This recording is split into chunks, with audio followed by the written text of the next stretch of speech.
Good deal.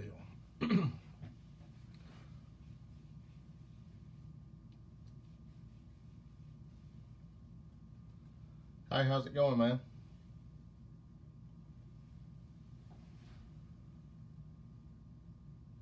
Looks like a few people are starting to join. That's good.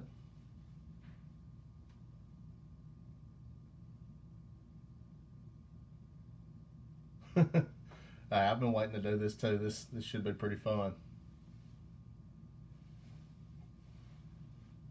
We are tying brush head baitfish flies. This is a huge one that I tied last night. It's synthetic brush for the head that I'm gonna make with the Norvise dubbing brush table and Bucktail. And this one's Bucktail, Coyote, and Nyatt hair, and it's touched up with some markers. But that's a 4/0. This is about as small as I'll tie with a brush. That's a number 4, little dock light fly. And then this is a 1/0 Arex. What hook is this? SA274. So, thanks. These are fun to tie.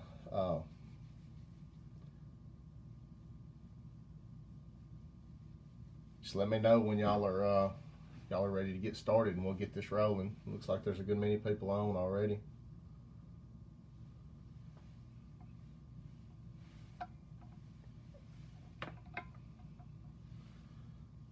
Hey, Jock, how you doing, man? Good afternoon.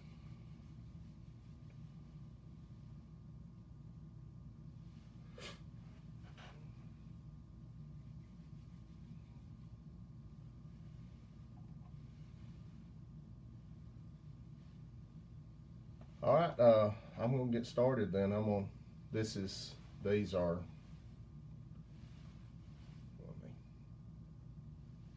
are basically what we're gonna be tying.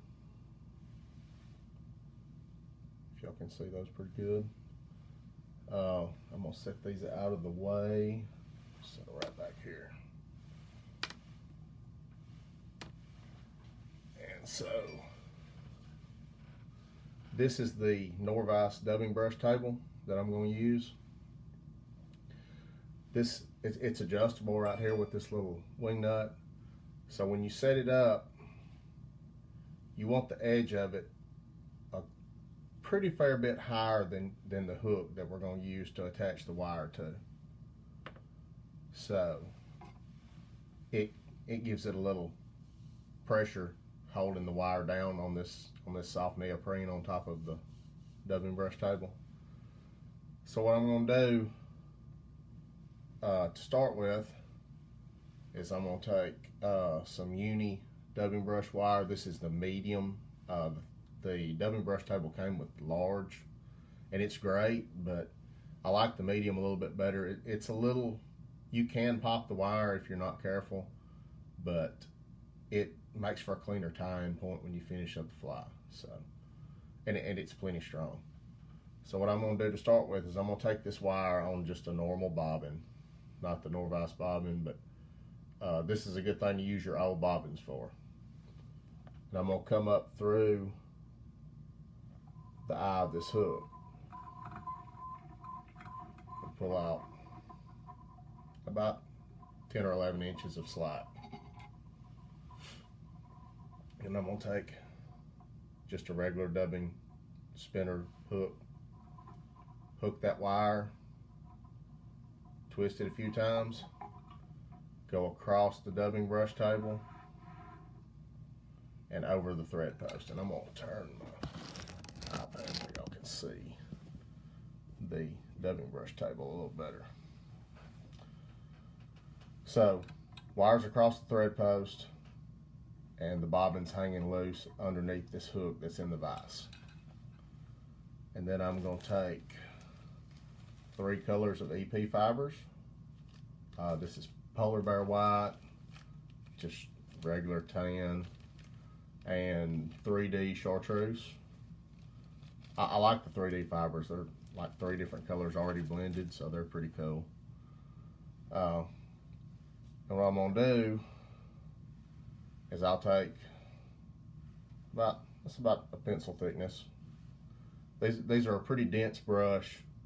They push a lot of water, so that's the main idea behind them, is to push some water.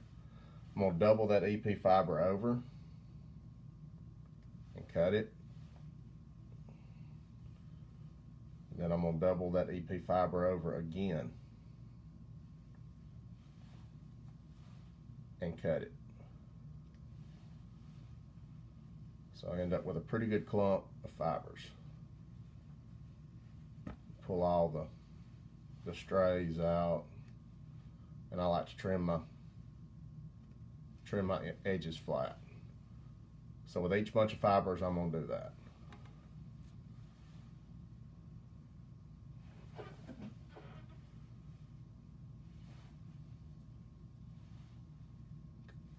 Cut once, doubled over,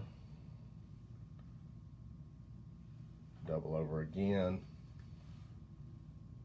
And I know this looks like a lot of material, but the denser you make these brushes, the easier they are to trim.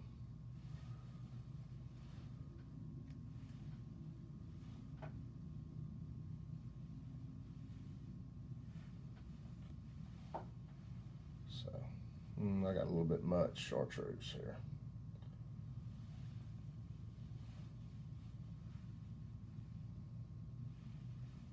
Double it over, cut it, double it over again, cut it,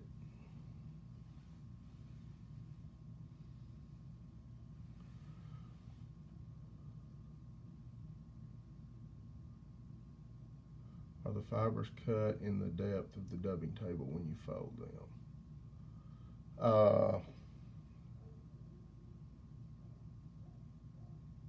I really don't know. I really don't know what you're trying to say. Just I double them over and cut them, because this is how much fiber. These 3 bunches is how much fiber I'm going to use in one brush. So,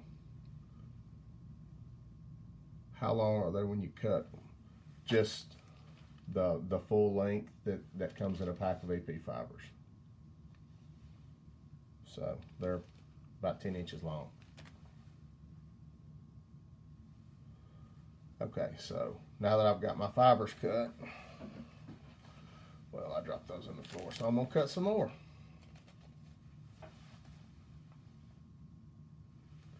There. So that's the length they are. So I just pull a little bit off, cut them. Yeah, I'm cutting the full length of it into quarters, basically.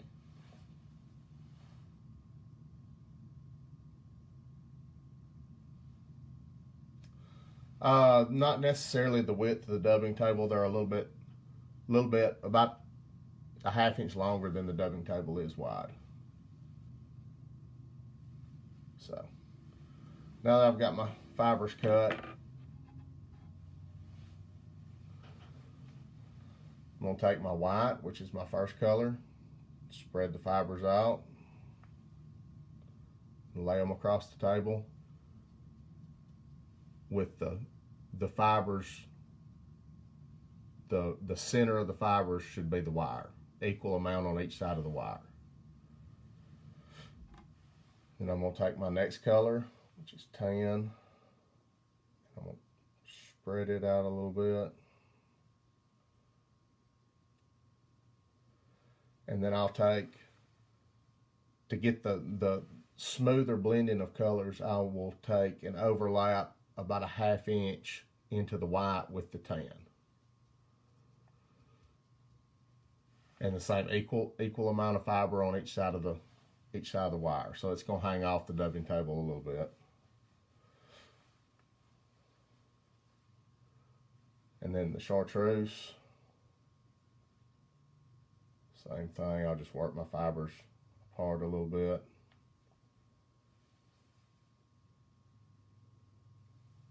lay them on overlapped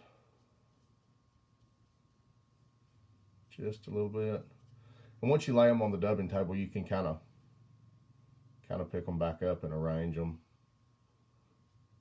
so they're spread evenly. And with this brush, I'm not going all the way to the end, the full length of the dubbing table. Does the width of the brush change depending on what size fly? Yes, absolutely. If I'm tying a small fly, I'm going to use way shorter fibers than this. This is going to be a 2/0 fly, so this is my standard kind of width of brush I'm going to make. I tie a lot of 2/0 size flies or bigger. So anyway, the next step, after you get your fibers laid and arranged like you want them, the next step would be to add your flash. And for I just got this stuff the other day. It's Ripple Ice dubbing. It's Ripple Ice fiber but finer, and it works really, really well in these brushes. So to add your flash, you're just going to stack materials. I'm just going to take a pinch of flash and lay it across the middle of the fibers. And that's a big clump, but I'm going to work my way from one end of the brush to the other.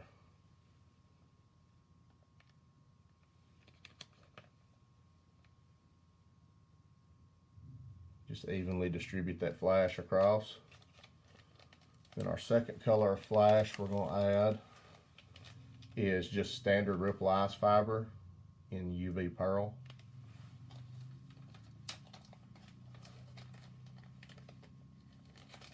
So I'll just pull a little bit of it and just lay it across the fibers, just like we did the first layer of flash.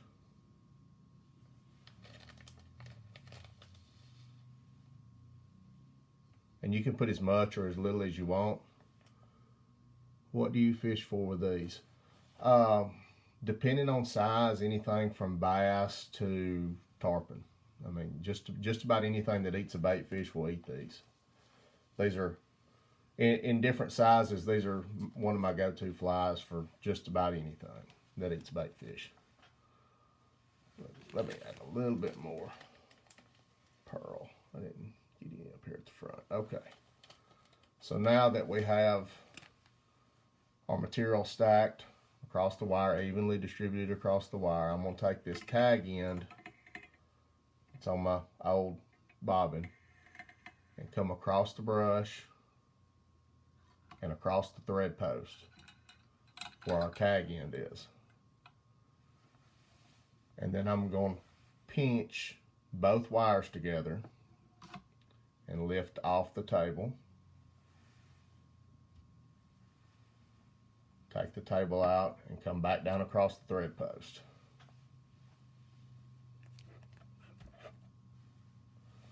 Readjust my camera here. Okay.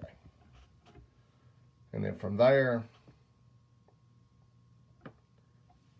I'm going to unlock my vise, slowly start rotating it.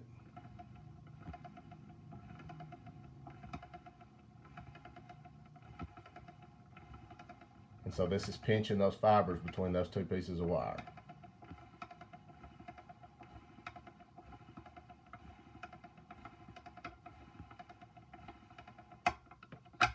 Now I'll lock my vise back in, come in, pick some of these fibers out, make sure they're not trapping on the ends. They really don't, surprisingly, they really don't trap out here on the ends much. So they kind of stay where you put them. So I'm gonna spin this a little bit tighter.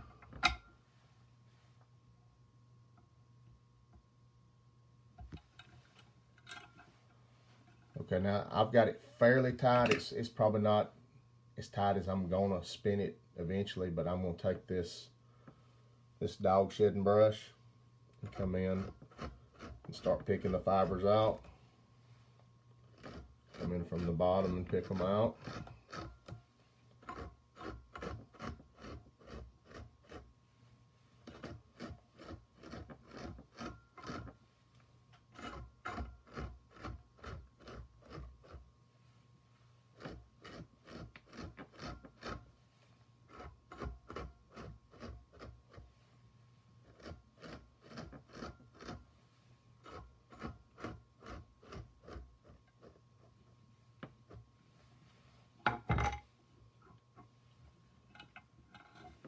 And what you're looking at when you're picking the fibers out is how tight this core of wire is in here. If it looks big and fat and there's still trapped fibers, you need to spin it a little tighter.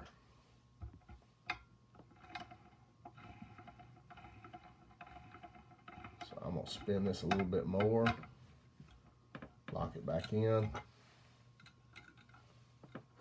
come in and pick it out again.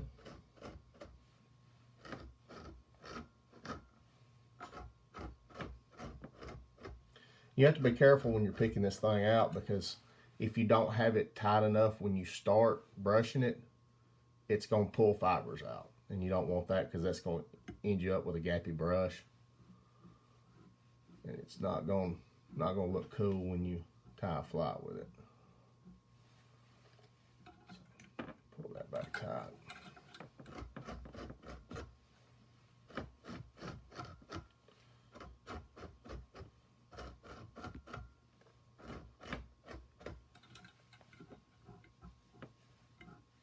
So there's our finished brush, and that's really all there is to making brushes with this brush table. It's the combination of materials is endless. You can put anything you want to put in these brushes. It's not just limited to synthetic materials. Whatever color combination you want to do, whatever material you want to do, it'll work. I mean, it's just, you just get one and play around with it, and you'll be addicted to it. It's really fun. So once I'm satisfied with this, how it's spun up, I'm gonna come in, turn my vise 90 degrees, trim that wire off the hook, and it's gonna spin back a little bit when you cut it. And I'm gonna trim a tag end over here. So that's our brush we end up with. And I'm gonna make one more in a different color combo in case we have time to do more than one fly, which I'm sure we will, because these don't take that long to tie. I'm gonna set that aside. I'm gonna come back with my dubbing brush table, reset my hook, take this little guy off. I'm gonna lay him right there for just a second.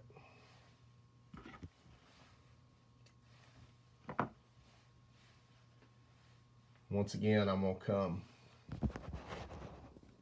camera. Once again, you want the dubbing brush table adjusted where it's a little higher than your hook, so you've got some tension on it. What weight rod would you use for these? In a 2/0, 7 or 8 weight, no problem.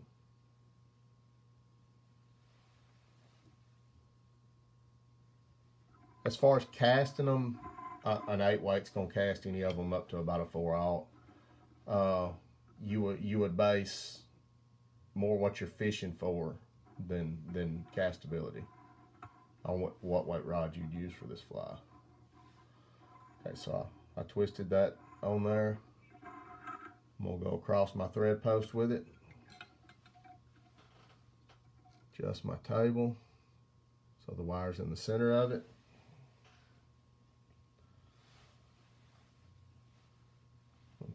And this one I'm doing gray color fibers and kind of an aqua colored or light seafoam green color fiber, and EP 3D and Tarpon Streamer.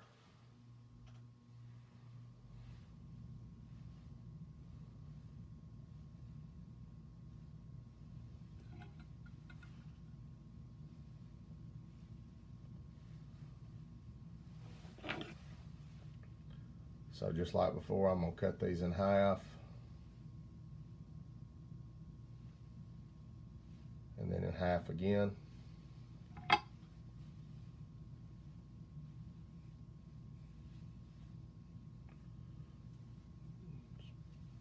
Pull out any stray fibers. Cut these in half.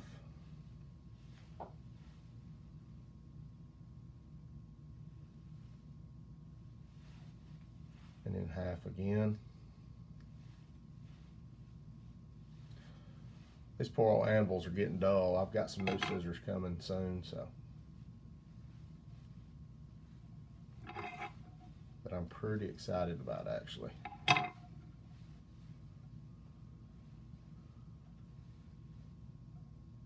The dubbing spinner, I just use the dubbing spinner just to hold the tag into the wire.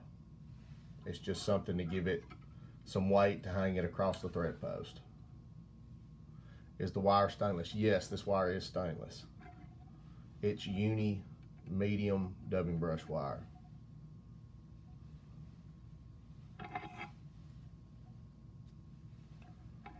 So I cut these in half. And half again.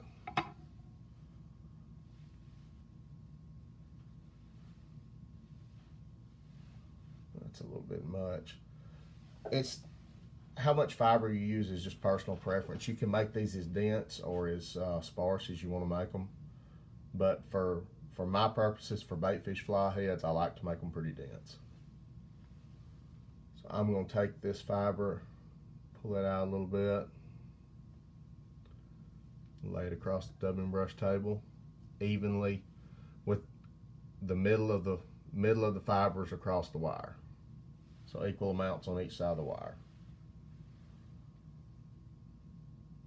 Spread these out a little bit, overlap them into the other color of fibers.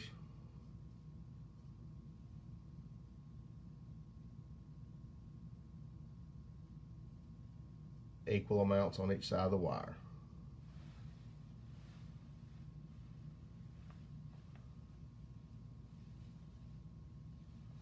This has got all kind of stray fibers in it.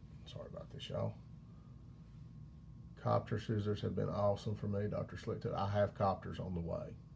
I'm going to use my Dr. Slick razor scissors to trim the head on these tonight, but they've pretty much seen their better days. So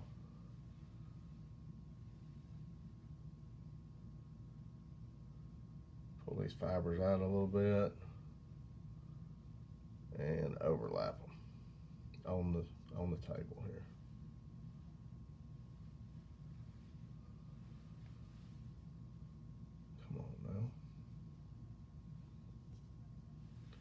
Okay, let me turn this a little better.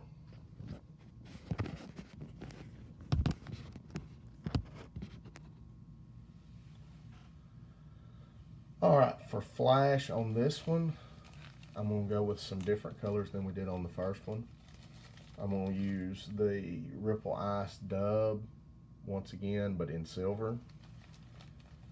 And the Ripple Ice Fiber in Smoke Blue.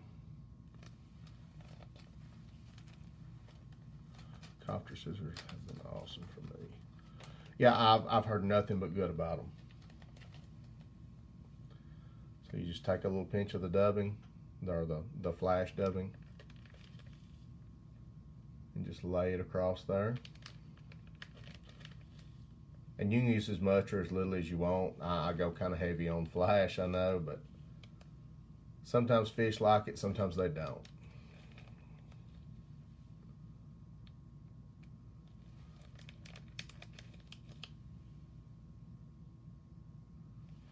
So I'm just evenly distributing this across the top of the brush.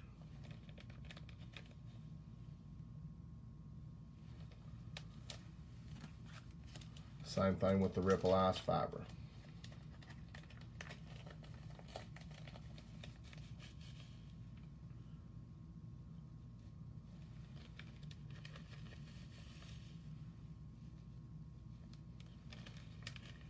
And you can use a lot of different flashes in these brushes. I'm partial to the Ripple Ice because it just looks, to me, it looks really good in a brush. It gives a scale effect.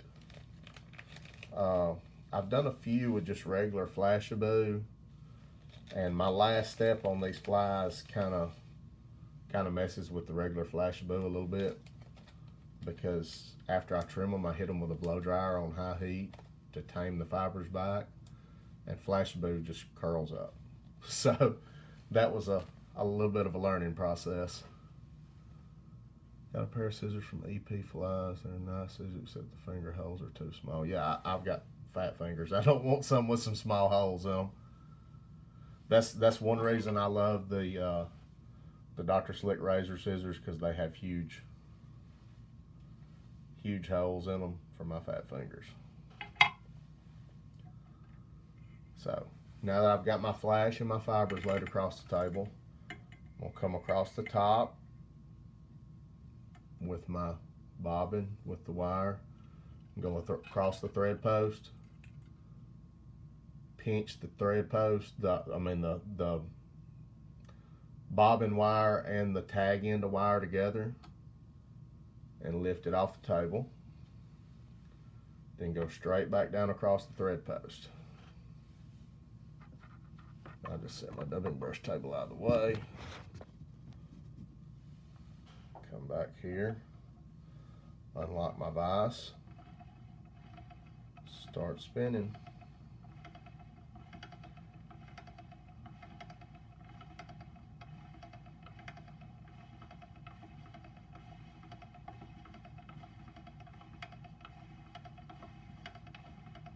And you can feel the wires. I like to hold the tag end over here, because you can feel the wire tighten, and that helps me not be able to pop the wire. There was a little bit of a learning curve when I started using this thing. I popped a few wires and that kind of stuff. You just come in and kind of fluff the brush out to see if you're pinching fibers good in the middle of the last place it will tighten is right here in the middle of it. So it gets tighter out on the ends quicker than it does in the middle. Now I think this is tight enough, so I'm gonna go ahead and start trying to pick this out a little bit with my dog brush here. It came from Walmart. It was like $4, so it's not an expensive fly tying gadget.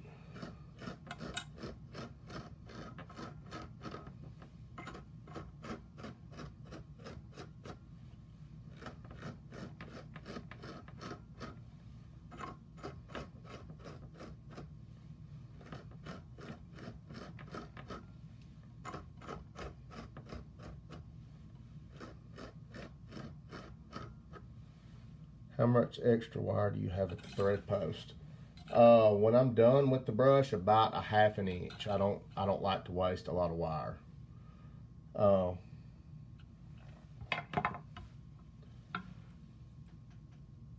That's all that's not twisted. Just enough you can grab a hold of it. Just enough you can get a grip on it and feel it as it tightens.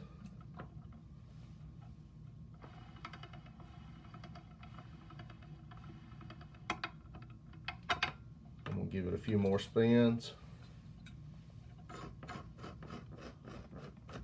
Come back in and brush it out again.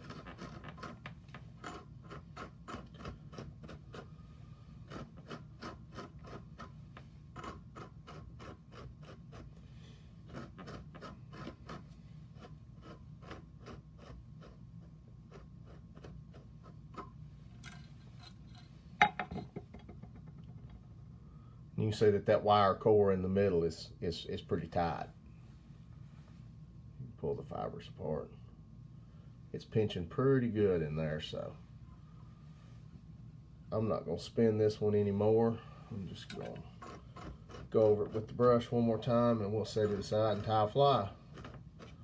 It's a great looking brush. I appreciate it. This is more just of a generic natural baitfish color.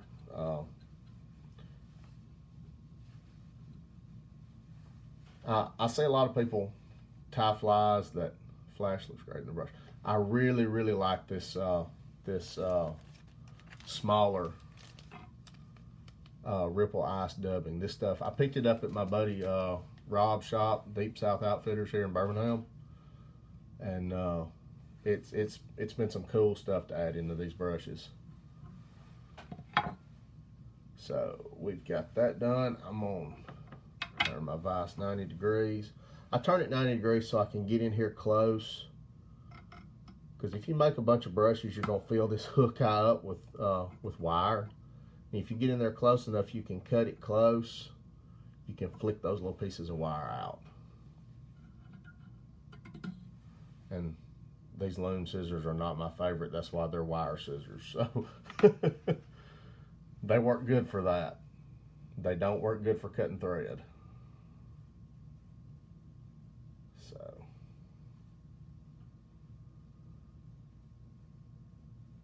eager to see the trimming step. I have a lot of trouble with that step. The vise really helps with that step, because the first portion of trimming I always do in the vise, because I can rotate it and access it real well. So there's that brush. I'm gonna set it aside, just my camera, where y'all can see the vise and hook.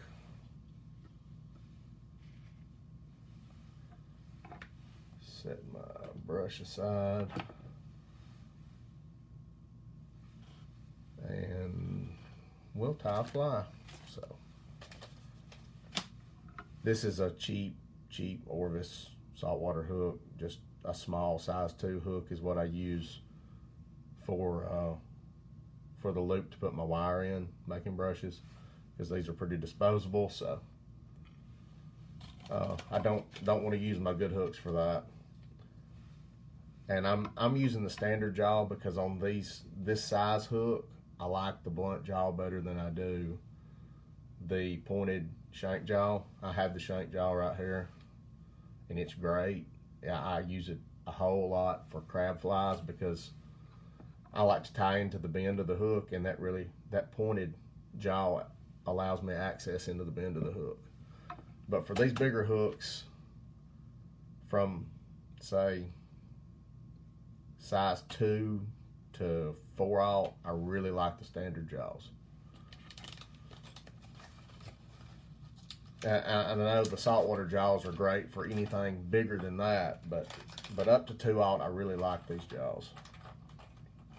A lot of people, and a lot of people don't think about this, but with a pointed jaw, a lot of people tighten the jaw too tight, and they'll pinch a saltwater hook, and the hook will fail on a big fish like a tarpon, and they'll blame it on the hook company or whatever, but they stress the hook in the vise. This blunt jaw spreads out the area of jaw engaging the hook, and you're not going to pinch a hook and damage a hook with this jaw. So this is an Ahrex SA280 minnow hook in 2/0. Really love these hooks. They're super sharp. I'm going to put it in the vise. And I'm using, I've got white UTC 210 on this spool. Go ahead and start my thread. Scissors.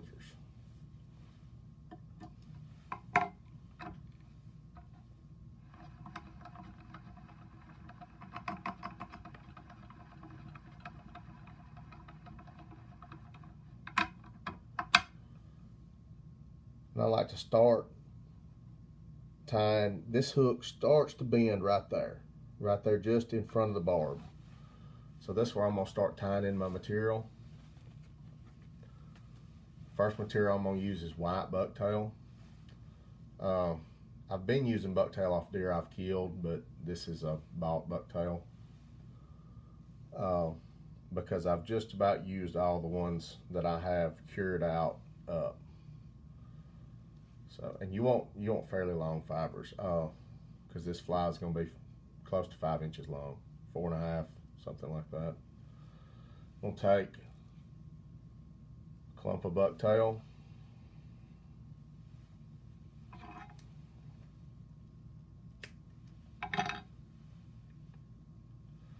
About like so. I'm going to pull all the short fibers out of it. Hold it by the tips out here. Pull all those short fibers out.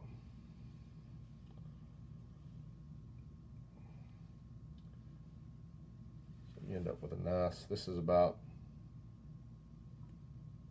a little over twice the length of the shank.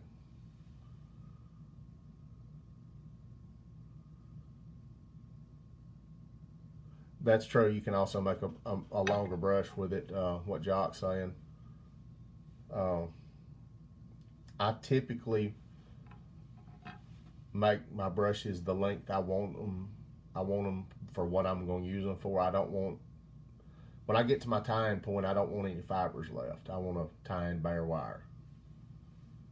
So, fish skull. I am not a fan of the fake bucktail. I'm really not. A lot of people love it. Can you stack bucktail? You can, but belly hair is better for stacking. It's fatter hair, and bucktail, especially the bucktail I've been using, is off southern deer or not. It's not thick hairs. They're finer hairs, so they don't trim as easily. I'm gonna take this clump of bucktail, trim it just a smidge more, trim my ends even. I'm going to start right here, and I want to keep this on top of the shank. So I'm going to put a loose wrap, loose wrap, loose wrap, and progressively get tighter with my wraps. I don't want this to flare out. This is kind of going to be the core of the tail of this fly. So we don't want it to flare out. We want it to stay compact. So if you flare it, it's just going to stick everywhere. So I'll tie that down. And you want to make a smooth transition from it to the shank.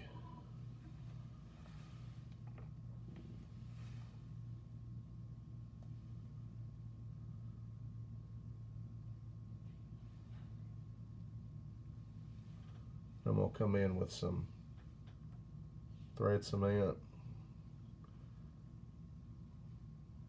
Get that just a little bit, just to lock down the tail section of this fly. I don't like flies to come apart. I've had too many of them come apart while I was fishing, and I didn't have another one of that pattern. So, okay, the next step, and this is optional, you can use 2 sections of Arctic Fox, but on this particular one, I'm going to use some Coyote Tail. And I get these from the Alabama Trappers Association. They're awesome quality. And I've got 5-inch fibers in there. So I'm going to come in on the bottom side of this tail and pull a fairly thick hank of fibers. Take my scissors, go all the way down to the hide, and cut. Lay that aside. What kind of tail? It's a coyote tail. It's a wild Alabama coyote.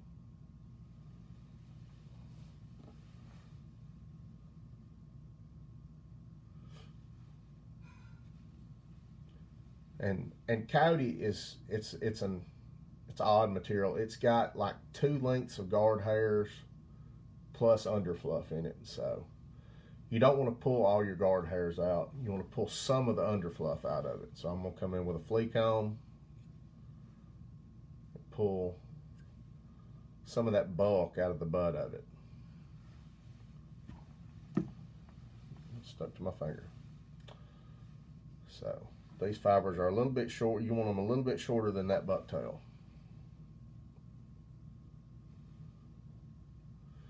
In Montana, coyotes, in Montana, y'all probably have some excellent quality coyote, because in the summertime here in Alabama, they look pitiful. They have some pitiful little coyotes, but this is a winter tail, so it's pretty nice. I'll trim my butt ends flat, and I'm gonna center that clump of hair over the eye of the hook. Push it back over the eye, right to where we tied in that bucktail. Make a loose wrap. Another loose wrap. And I'm tying this in with the points of the hair toward the eye of the hook. So it's like hollow tying bucktail. I'm gonna fold this back. So arrange it where it's even on either side of the hook. Come in and trim these butts a little bit.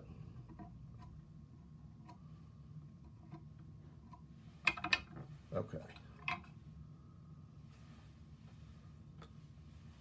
Then I'm gonna take, you can do this, what I'm fixing to do, with a big ink pen, just a hollow ink pen. I've got this that a friend gave this to me, so, and it works well for this because it's got a hole big enough for this big eye on this hook. We'll come in and fold this hair back, adjust it so it's even all around. Fold that back.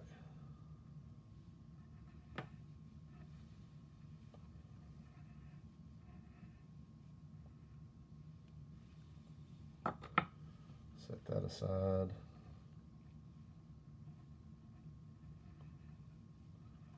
Okay, I've got all my fibers folded back. I'm not going to wedge this down like you would bucktail. I'm actually going to tie this down.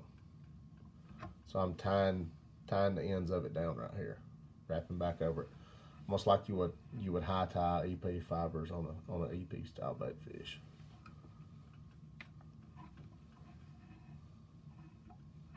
So there's that.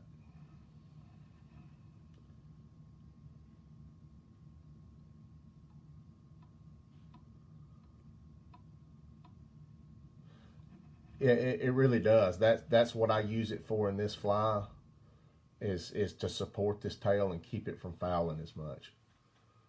The next step is going to be our flash. And as much flash as I put in the head of this fly, I kind of go sparingly on flash in the tail. This is Lateral Scale Flashaboo.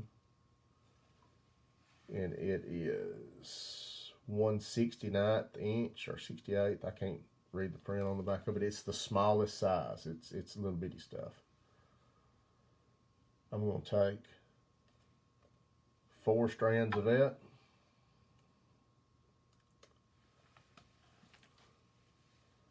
We have 4 strands. And I'm going to come around my thread with it. And I like to stagger it so all the tips aren't even. I'm going to come right down on top of the fly with it where I tied that coyote down. Take my finger and spread it out across the top of the fly and tie it in. So it that coyote kind of props that flash up.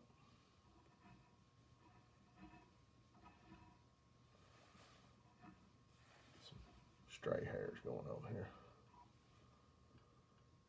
Okay, the next step is I'm going to come right in here on top of where I tied this coyote in with just a light bunch of Arctic Fox. This is tan Arctic Fox. I'm just going to take a small bunch of it.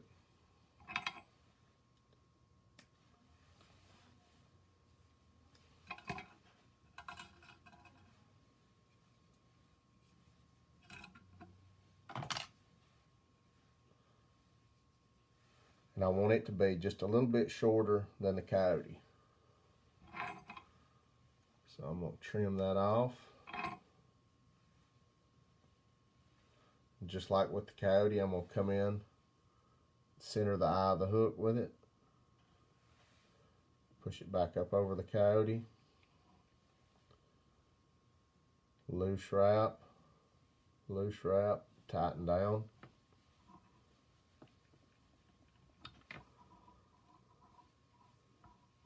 So it's pretty even all around the fly.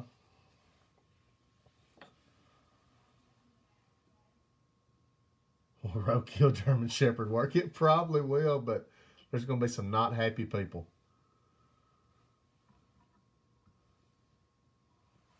Fold that back,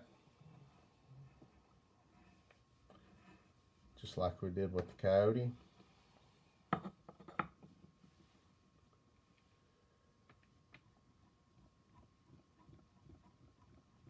Tie it down, and I'm gonna wrap back up on it pretty good.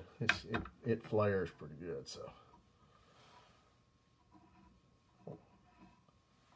And you can wrap back up on it as much as you need to give you room for your brush.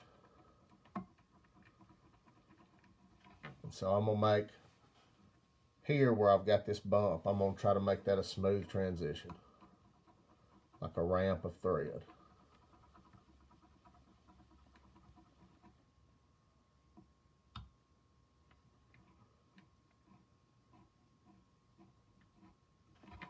Wrap back up on that just a little bit more, give myself a little bit more room for my brush.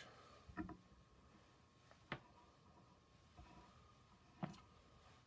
in with my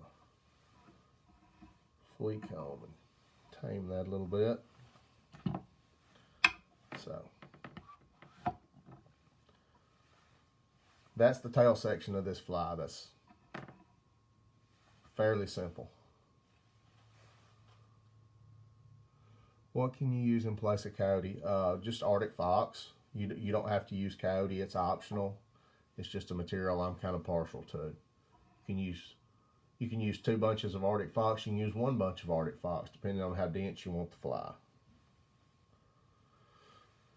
Next is going to be our brush. And I'm going to tie that brush in, the tag end of the wire. Let's see. I'm going to start. The white's going to be in the back, and the chartreuse is going to be the nose of this fly. So I'm going to tie this tag end of brush wire in even with where I stopped tying that Arctic Fox. I'm going to wrap down on it. When I get pretty close to the eye, I'm going to fold that back. Wrap back up on it. And I'm going to pull that little tag end up. Snip that off.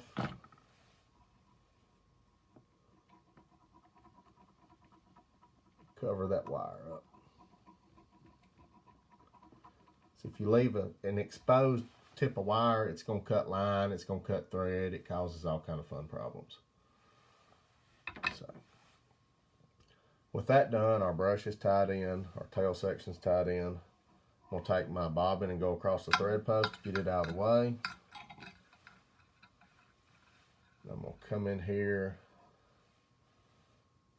with some hackle pliers, catch this wire. And you can use the rotary function of the vise to roll this brush around the shank. But the way I do it, I don't want to trap. You're going to trap a lot of fibers that way. So I go a little bit slower and pull these fibers out. Just let that fall. And you want these wraps to be right up against each other as you're winding this brush around the shank. You want the wire to be one wrap right on top of the other. So it's going to make a nice dense head. The denser you make the head, the easier it will be to trim. So I'm holding, pulling fibers back, wrapping tight up against that other wrap. And sometimes I'll come in and push them back to make sure I'm getting them good and tight.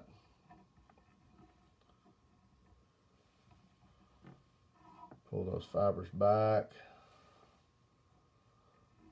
You're gonna trap fibers, that's just part of it, but the less fibers you trap, the more fun you're gonna have in the end trimming it.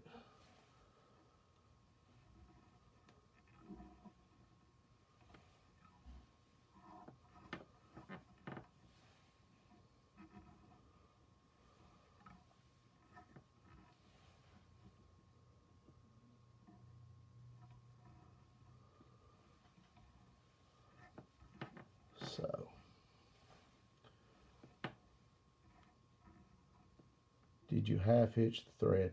No, I did not. I just wrapped it in, folded the wire over, covered that up with thread, and pulled my thread to the side. So I'm here to the end of my fibers in my brush. I've just got bare wire here. I'm gonna make one wrap with it. And it takes tying a few of these to work out how much brush you need to do the head of a fly. I've tied quite a few of these here lately, so I'm gonna pinch that wire down with the end of my finger, come back with my bobbin, and catch that wire.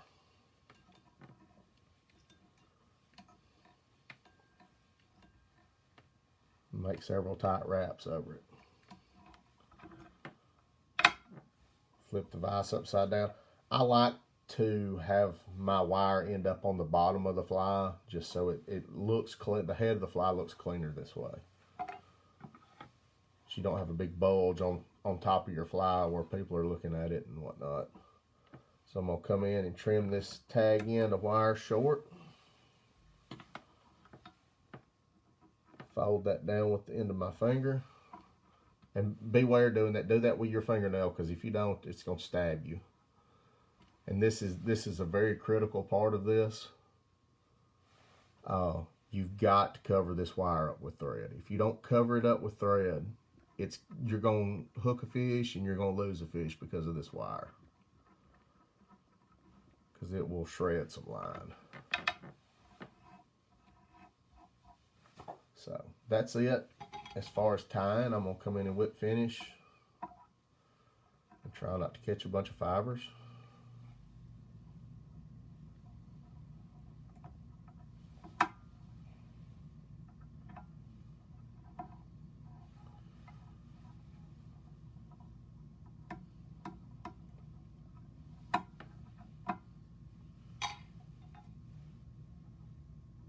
Cap my bobbin off, pull that tight, come in and trim my thread.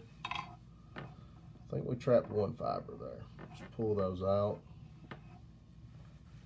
Okay, now we're to the trimming stage of this fly. Take my flea comb again.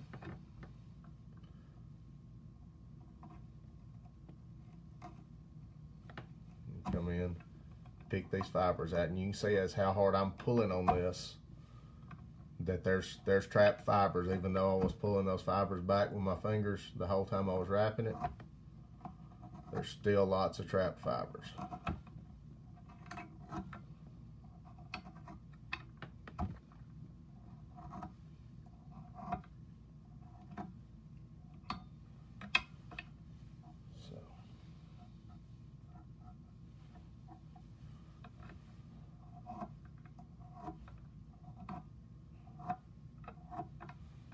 You've got it picked out, looking all nice and puffy.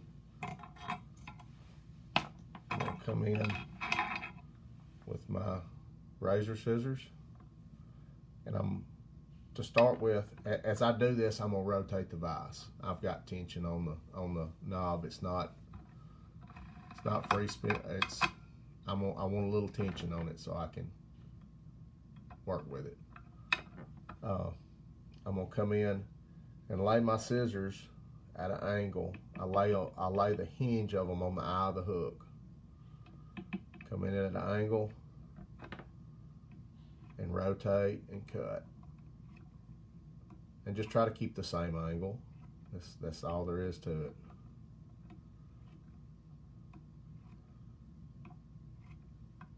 And the more dense this brush is, like I said, the easier it is going to be to trim.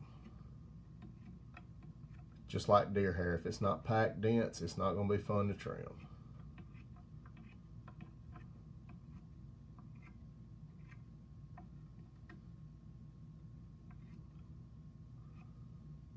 Fly looks good. Thanks, man. I appreciate it.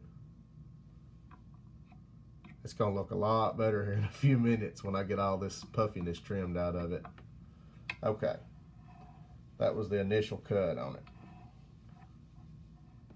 So it's starting to tame down a little bit.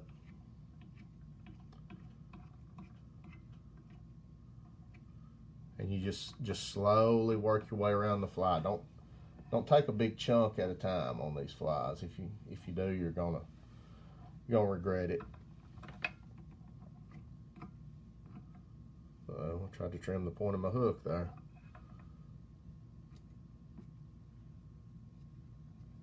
Just slowly work around trimming.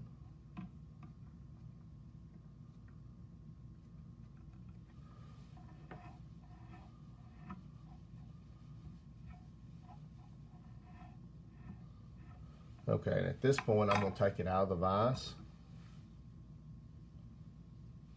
Slick it all back. And see where we're at on trimming. So it's still real bulky.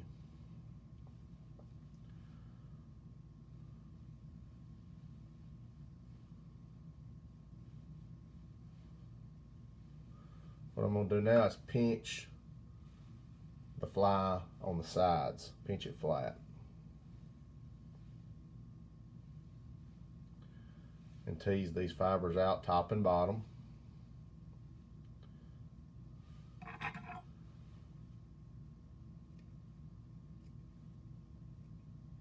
And come in and start trimming. Just take a little chunk at a time. Don't try to take big chunks.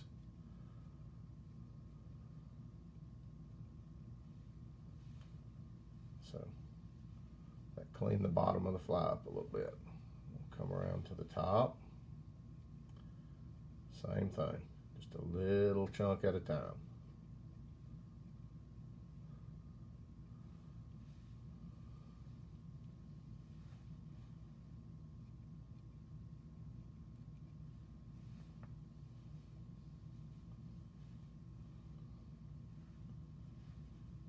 Back to the bottom.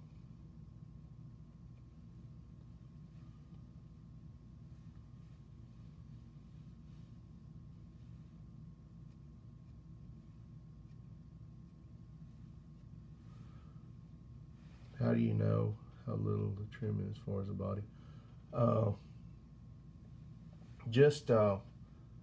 You don't want to go in and take a big chunk. You just take a little bitty bit at a time. It's much better to take your time and cut a little bit at a time than try to do it quick and take a big chunk. So now that I've trimmed top and bottom, I'm going to trim the sides like that. I'm going to pinch top and bottom.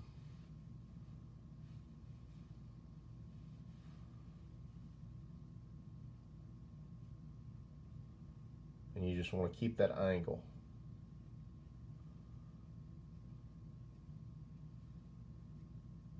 You don't want to come in and make a flat cut. You want to come on an angle.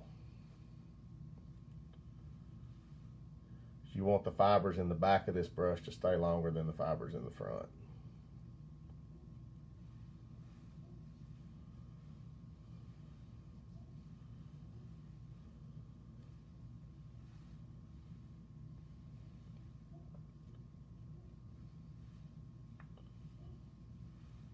And just keep working your way around the fly.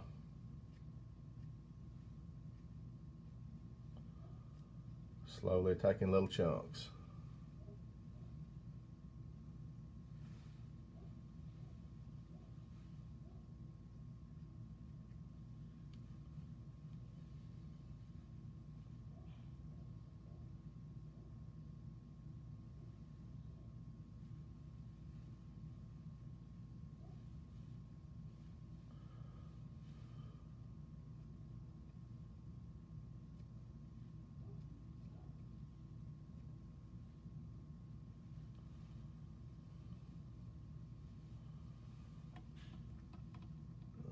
Stick it back in the vise. I'm going to come around the nose of it a little bit. Rotate as I'm cutting. So now that's got more of a baitfish looking profile than what we started with.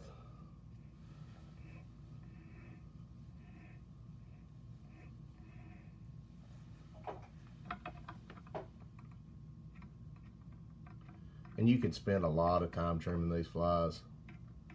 I mean, a lot of time.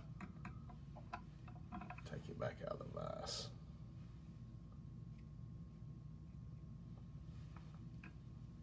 Okay. So now it's looking like a pretty good baitfish profile now. I'm gonna come back in. What does this fly look like in the water? It's gonna look like a baitfish when it's wet. I can probably show you a wet profile on it in just a minute when I get done trimming it. I'm gonna come back in with a flea comb and pick it out again. And I'm gonna work my way around it trimming once again. Get all those long stray fibers.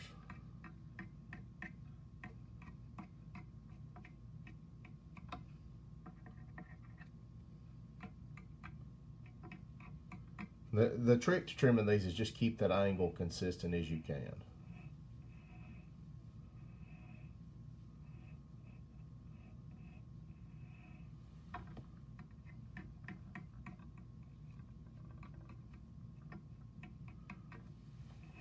And if I miss any questions on here, I'm going to come back and read comments and try to shoot y'all messages to answer questions when we're done.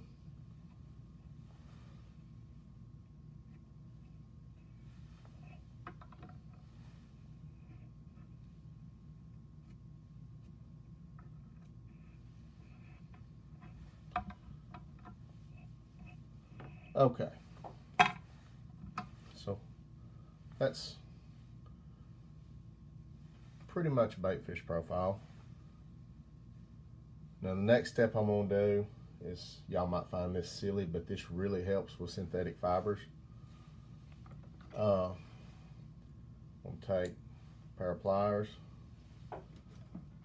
and I'm going to hit this with a hair dryer on highest heat setting.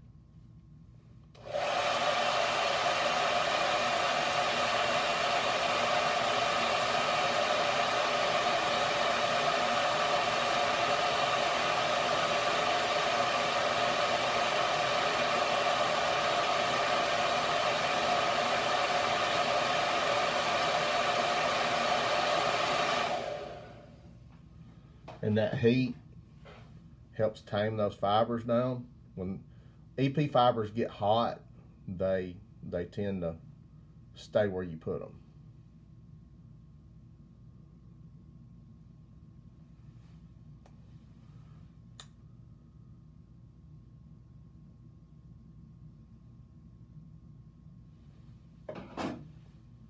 So this still is going to need a little bit more trimming before I stick eyes on it. Like I said, you can spend a whole lot of time trimming these flies till you get the profile you want.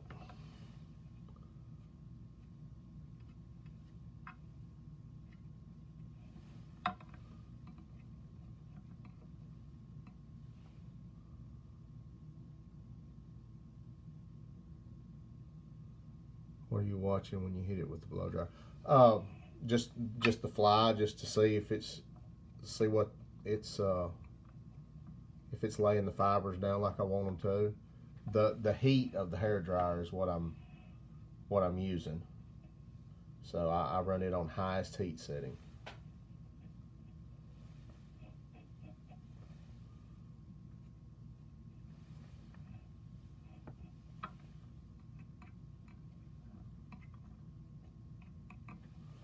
Okay, I'm pretty satisfied with that. If that looks good to y'all, Clean up my mess here. Do you use any UV flex on the head? At the end, I will put UV on the thread, but that's my very last step. Yeah, they push a lot of water and have a lot of action, and because they push a lot of water, they'll want to kick broadside like a bigger fly would, but that's something you don't see a lot in a smaller fly or smallish fly. This is about my average size bug I tie, so.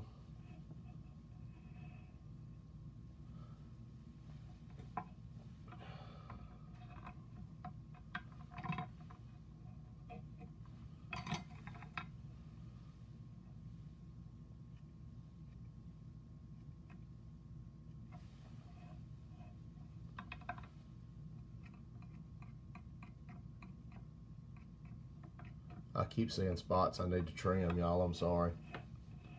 It's a process trimming these guys, so.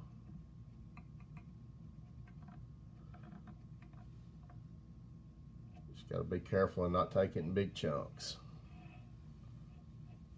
So that looks pretty good. So my next step is going to be gluing eyes on the fly.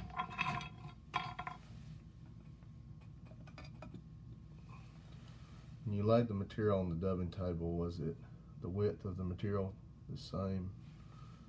Scroll back. Was the width of the material same as the dubbing table? No, it's a little bit longer than the dubbing table is wide.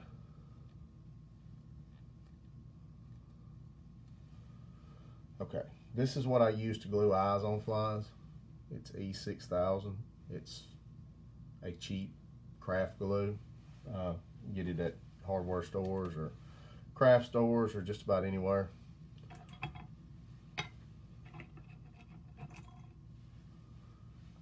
Take the handy dandy toothpick and a piece of cardboard that's got all kind of glue on it, and I will put, let me get this where y'all can see, just a small amount of glue.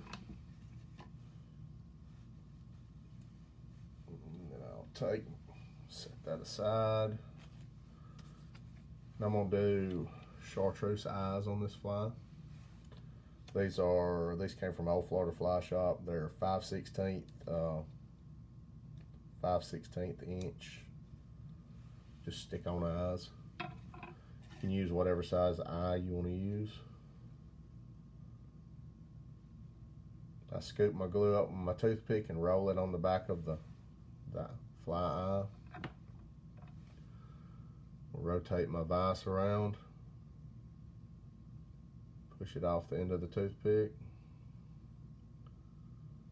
Try not to make a mess with my glue and just kind of press it in the fibers. Do the same thing on the other side.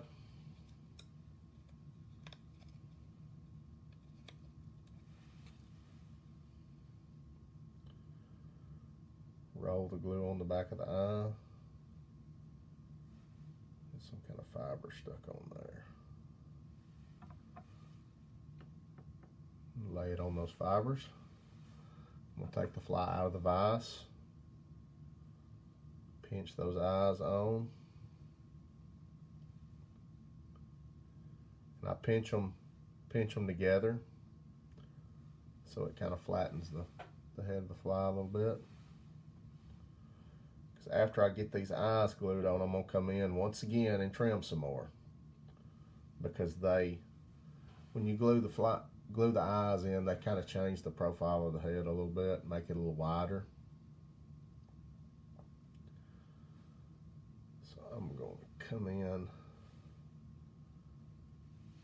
and trim just a little bit more.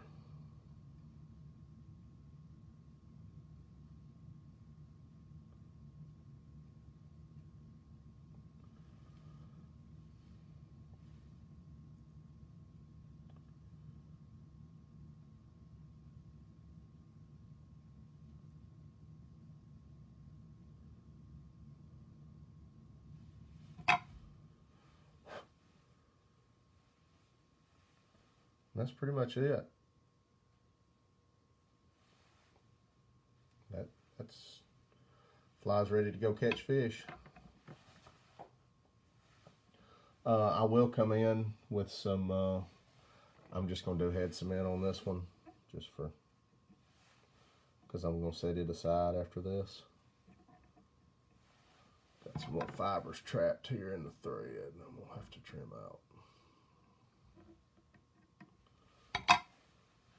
You can use UV, whatever you want to seal the thread. I'm low on clear UV right now, so just going to use some good old head cement. It still works as good as it always has.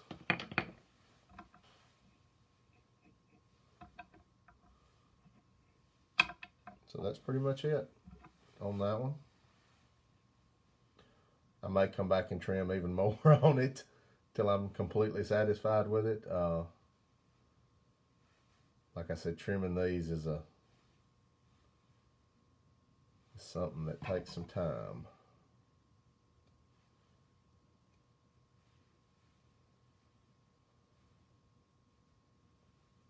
So that's fly number one. I'm going to set it to the side. Set it right there. And let's see. What are these other hooks I've got over here?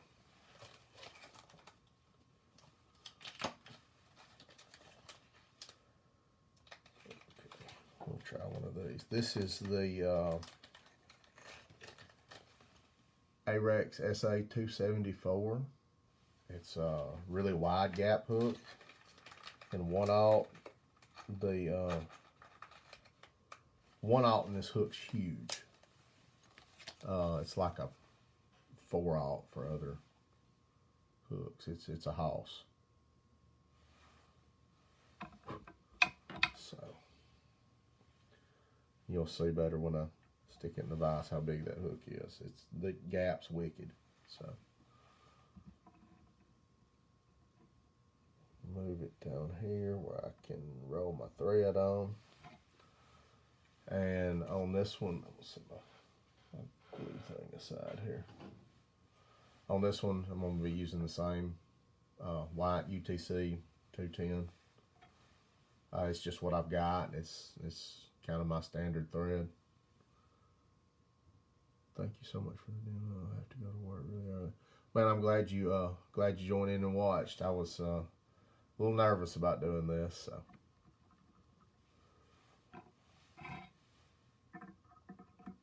Glad all y'all have joined in to watch this. Start my thread. Roll it on the shank. Get a good thread base. And then on this hook, because of the gap of it, it's a little thing I like to do with this particular hook, is I will carry my thread base down the shank of the hook.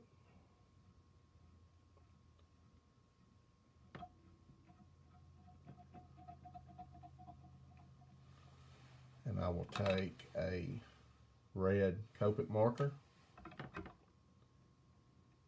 and hit that thread with it.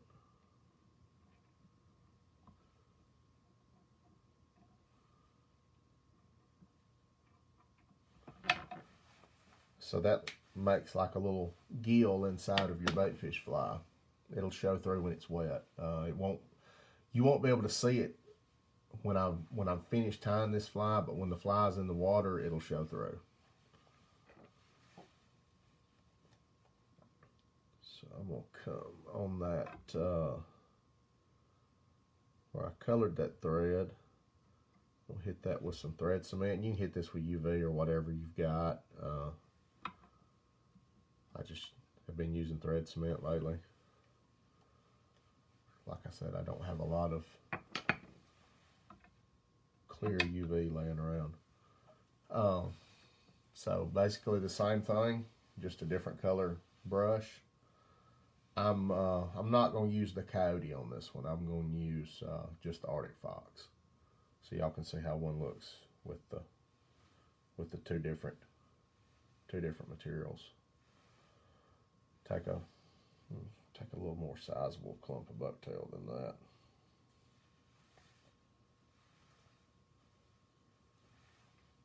Longest fibers in the tail, or longer fibers in the tail, not necessarily the longest. Set that to the side. Come in and pull out all my stray fibers.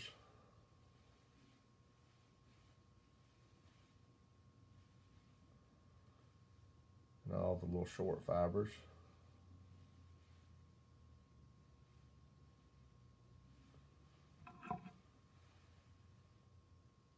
Trim my ends flat.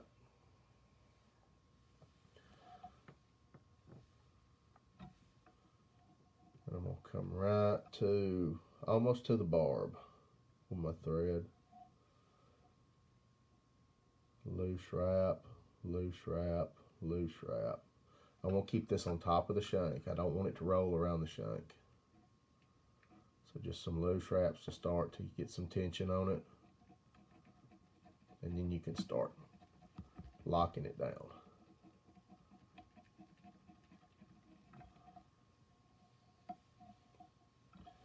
And on this, the shank of this hook is fairly short, so I'm just going to use one clump of Arctic Fox on this before we start in with the brush. So I'm going to go ahead and add my flash here. I'm going to go with a little more on this one. I'm going to go with 1, 2, 3, 4. I'm going to go with 6 or 7 strands of the small lateral scale. I really, really love that flash on baitfish flies. It just seems like it brings them to life for me. I'm going to take my flash, double it around my thread with some fibers longer than the other. See that? Some fibers, see, those fibers are shorter. Want them staggered a little bit. Tie it in on top of the shank, right on top of that bucktail, and let it hang back.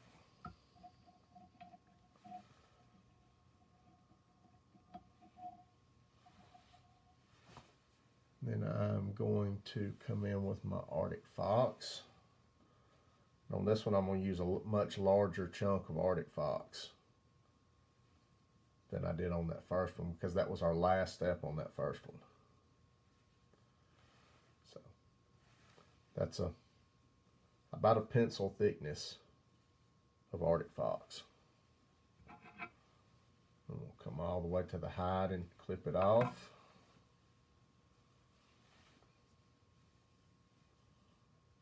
Pull out. Come on my flea comb and pull out any underfluff.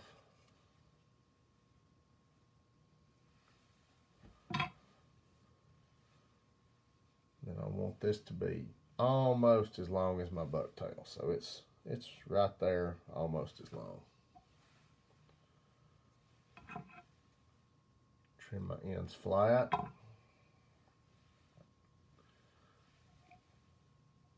Just like before, I'm going to center that clump of fibers over the end of the hook. Push them to where I want them. Loose wrap, tighten down. And then you can orient the fibers how you like them around the hook. Make sure they're even up all the way around. I'm going to come in and fold this back.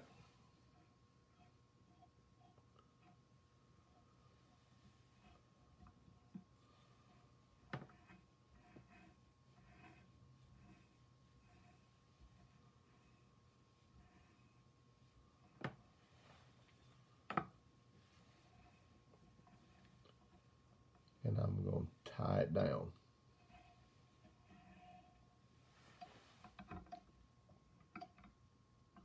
So that's pretty even all the way around. Make several wraps. I think I'm gonna add a little bit more flash in on this one, so I'm gonna come in once again with my lateral scale. This is, let's see how many strands we have here. It's about 5 strands. And I'm gonna stagger those once again. They're not all the same length. Tie them in on top. Come in with uh-oh. I didn't have my, okay, we're gonna have to back up here. Didn't have my vise locked, and it messed me up a little bit there.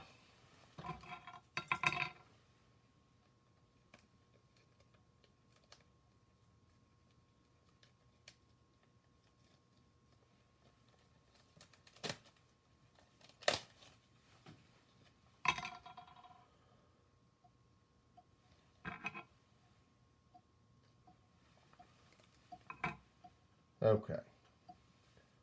Wrap my flash around the thread.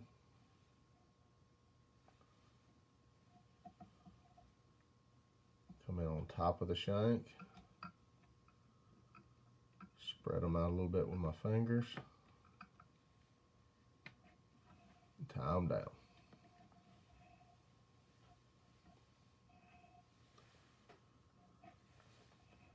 Now I'm going to work my thread forward and smooth that transition up from where I tied that Arctic Fox in.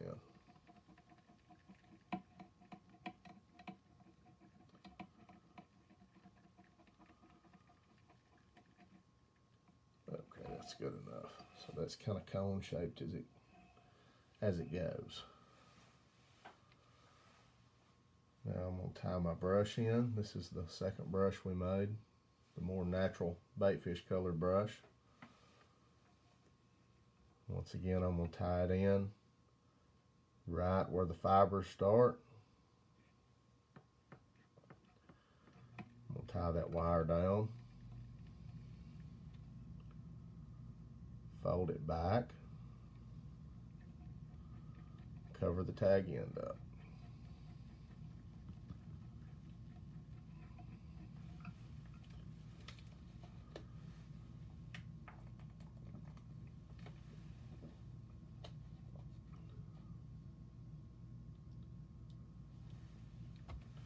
Yeah, it is the auto bobbin. So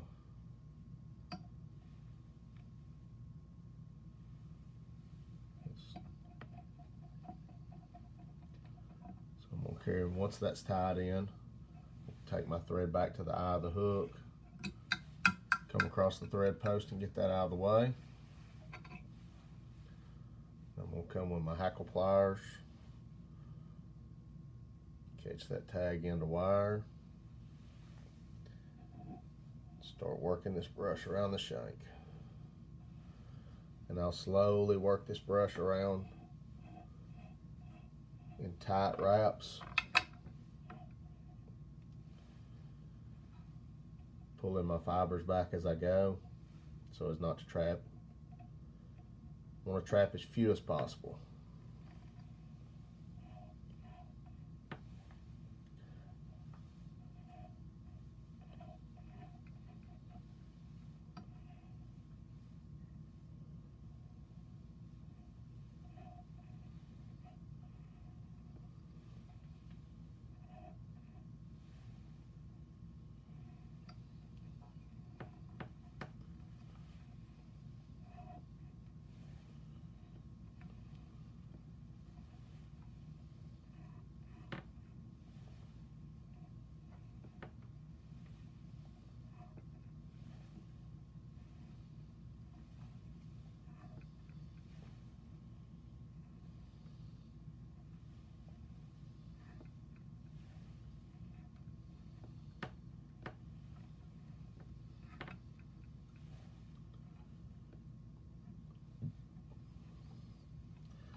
Okay, so I'm to the eye of the hook and I'm to the bare wire on the brush. Like I said, once you make a few of these brushes, you'll figure out how much you need. I don't like to have to pick the fibers forward to make a tie-in point, so I try to make them 2 length for the fly I'm tying. Come back with my auto bobbin, catch that wire with some good tight wraps.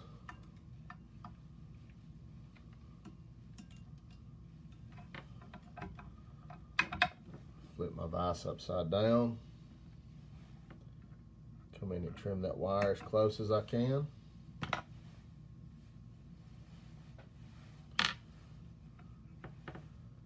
And then once again, you absolutely have to cover up this tag in the wire or it will cut your line. So I fold it back with my fingernail and cover it up with thread. Flip my vise back around, come in and whip finish.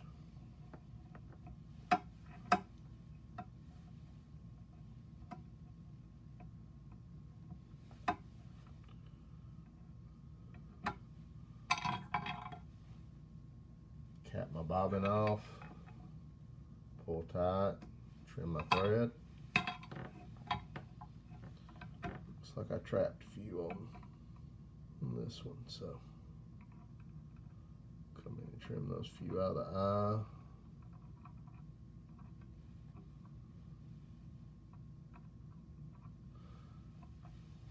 You can hit that eye with a lighter to clean it up too, but I just don't have one handy, so I'm trimming them.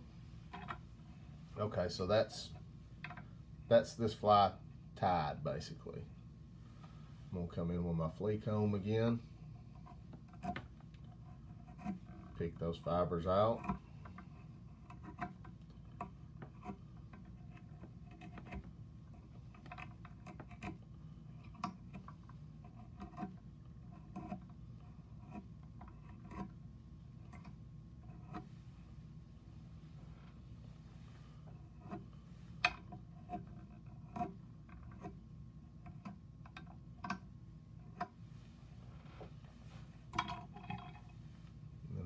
Come in at an angle with my sharp scissors and start trimming that head.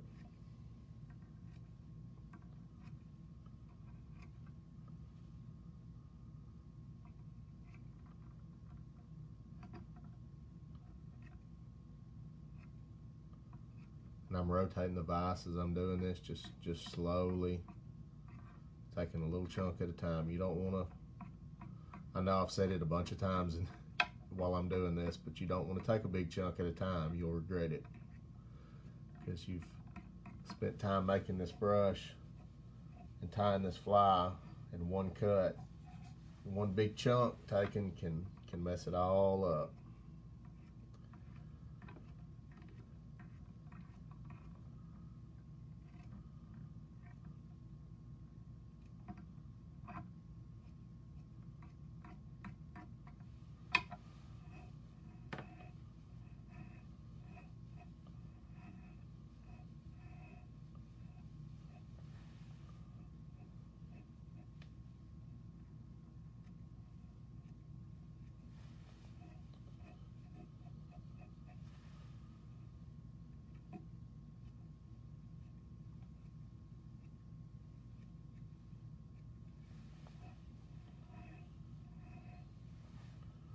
So at this point, I'm going to take it out of the vise. I'm going to pull some of these fibers out.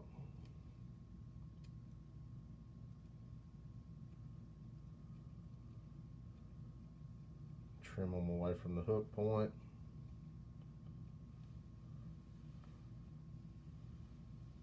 And I'm going to make a little different profile on this one. I'm not going to trim since this hook has such a gap, I'm not going to trim the upper and lower part as much. I'm going to leave it with a wider profile so it looks more like a shad or like a scaled sardine or pilchard or whatever people call them. They've got a million different names. They're actually scaled sardines. So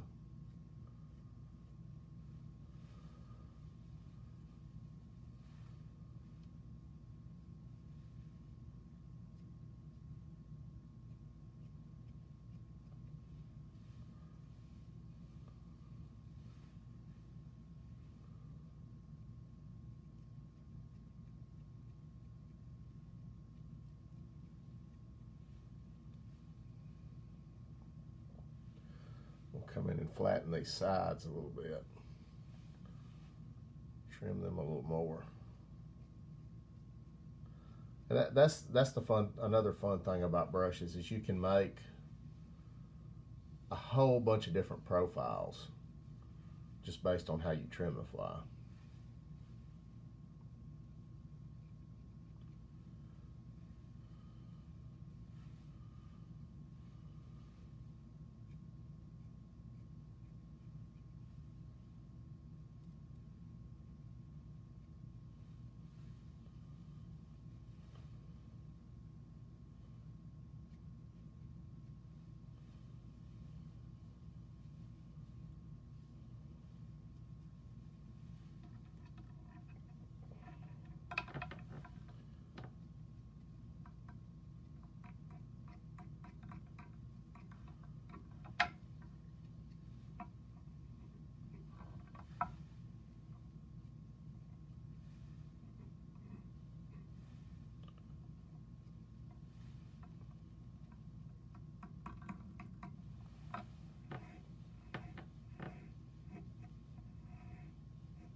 Trimming from this angle is a little tricky.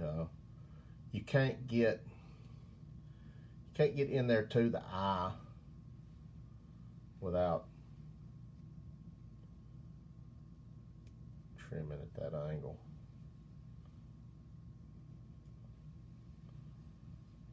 So you kind of end up with a bump right here if you don't come in and trim from this direction. You got to be super, super careful not to take a chunk.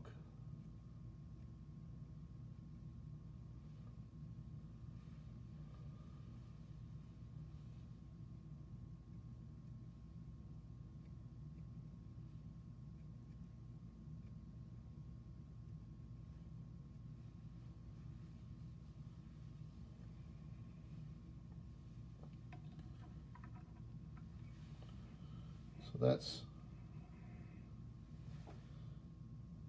have you ever tried one of these with small beard trimming, electric razors to do the trimming? I have tried, and I jacked some stuff up with the beard trimmers. I took some chunks out, so I just went back to my scissors. I've tried the electric beard trimmers. I've tried trimming them with a razor blade. I hate trimming stuff with a razor blade. My hat is off to the people that do deer hair work with a razor blade, because it makes me want to throw stuff.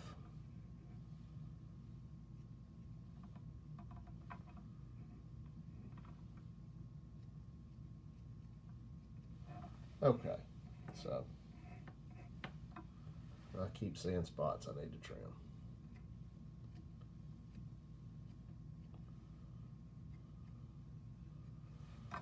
All right, that's pretty good.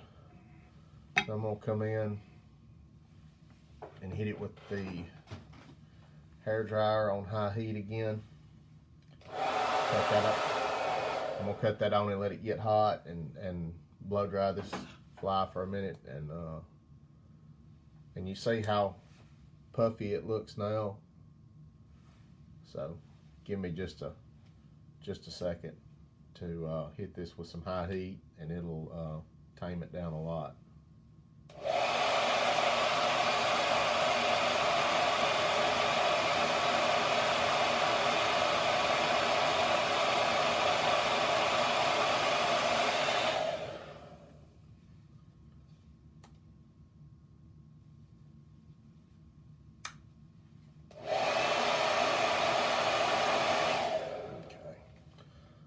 That's not going to work for this hook, so I'm going to have to stick it back in the vise and do that.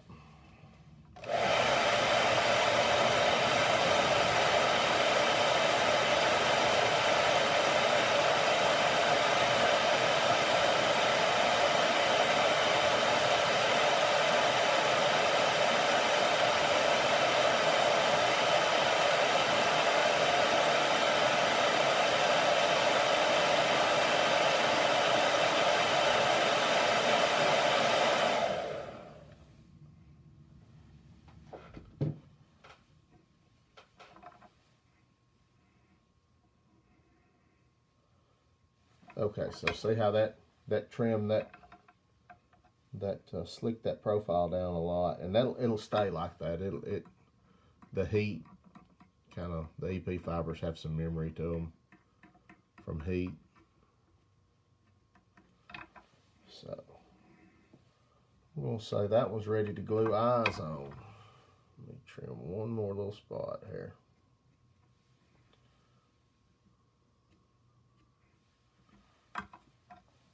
So that's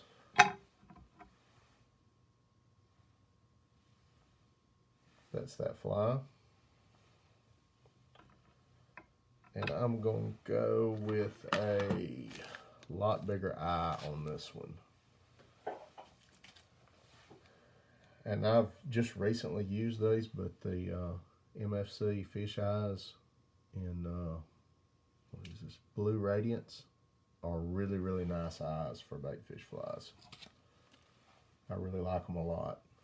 Clean up some of my mess here.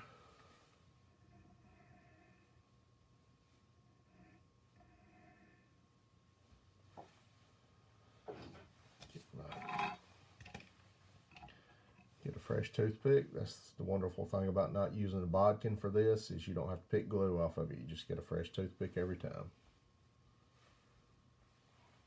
What did I do with my glue? There's my glue.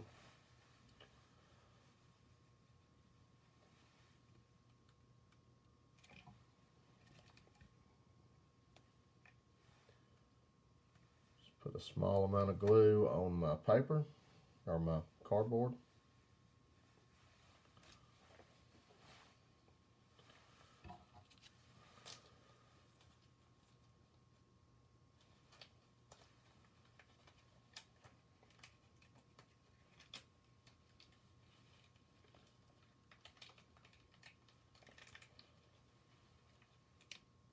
These are 10mm size eyes, so they're quite a bit bigger than the ones we were using. Roll some glue onto my toothpick. Roll it onto the back of that eye. And the great thing about this glue is that when it cures, it's flexible. So even though you're just gluing these eyes to this fiber, it sticks really, really well. And it holds up to fish really well. I had a buddy, Dusty Hayes, out of Orange Beach, fishing dock lights the other night, just about a week ago, with one of my flies that had eyes glued on with this stuff. And at the end of the night, the only thing that was left on the hook was the flashaboo and the eyes. So, and speckled trout have a mouth full of teeth, so they shred stuff typically.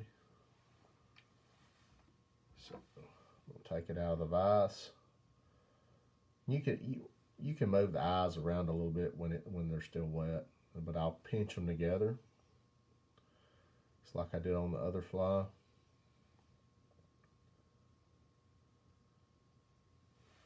See, it kind of slims that profile up.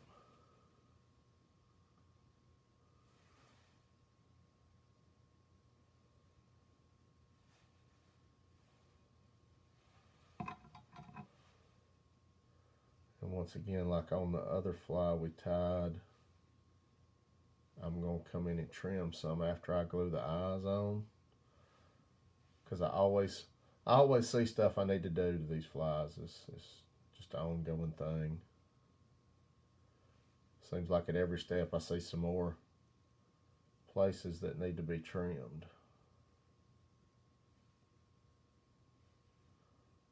I don't want any crazy stray fibers sticking out anywhere.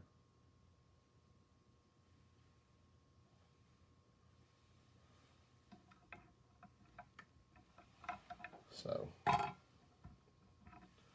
that's pretty much it. It's not a hard fly to tie. It just takes some time to trim. And you can spend as much or as little time as you want to on the trimming. I mean, it's just personal preference. I could trim on these things all day and still not be satisfied with them. just little bitty stuff. So I'm gonna come in and hit the, this is snook candy. That's my main purpose for this fly would be snook. That's the idea I had when I started tying these bait fish with brush heads. Is that they're easy to cast, even though this is a very dense fly in the head section. The tail's very sparse, and there's nothing in it that's really spongy that's going to hold water. So on your first bite cast, it's going to be dry, which means it's going to be easy to cast.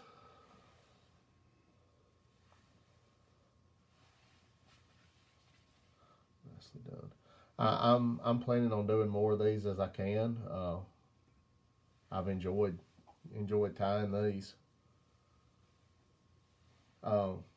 What's time looking like? Do we want to tie another one, or?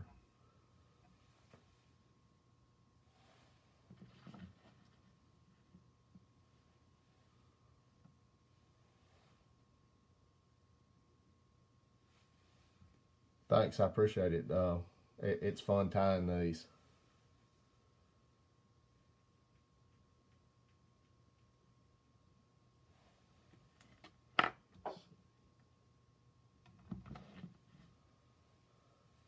Tie another one, okay.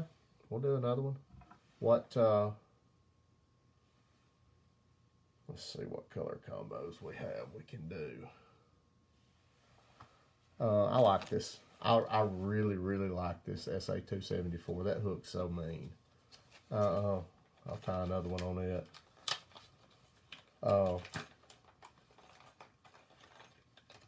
Let's see. I'll have to make another brush right quick.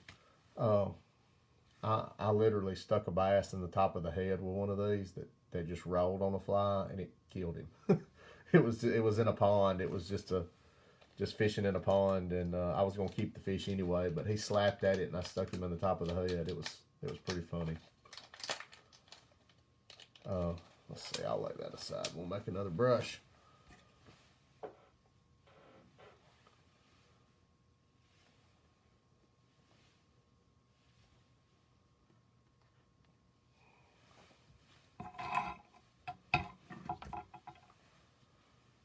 Okay.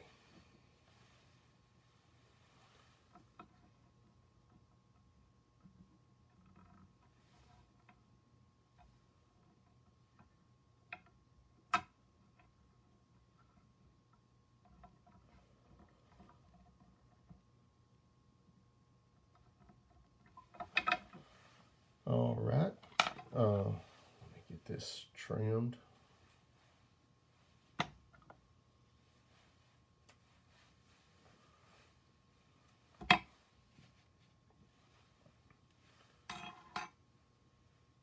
I have to pick up some. These hooks are seriously mean. They are. They're something Arex made to start as a, and they still make them in this hook. They make a really light wire one that they tie scud patterns on for sea run brown trout in Scandinavia. And a lot of people started tying bait fish on them, so they came out with a saltwater weight version of that hook, that same style hook, and it's been a hit for them, I do believe. Let's see. Let's do...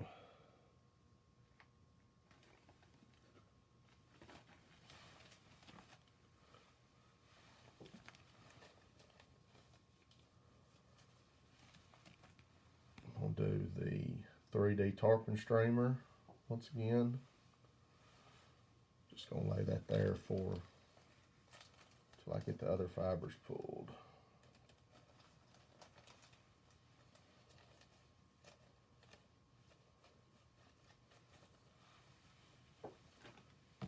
And tan.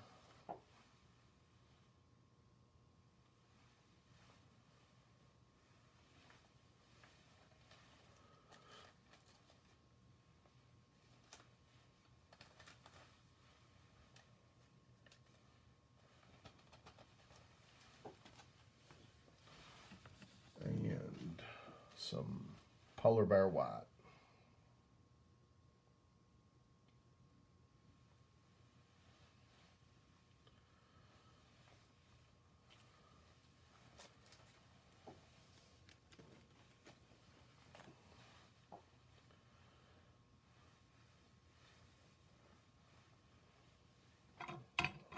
Scissors. Which fibers are these again? These are EP fibers, just the normal EP fibers. This is Polar Bear White. The middle color is going to be tan, and the nose color is the EP 3D fibers. There are 3 different color fibers blended together, and that color is called Tarpon Streamer.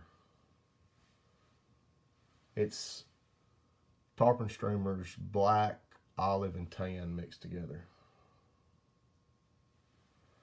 So I'm going to trim, fold it over and trim in half. Fold it over again and trim in half.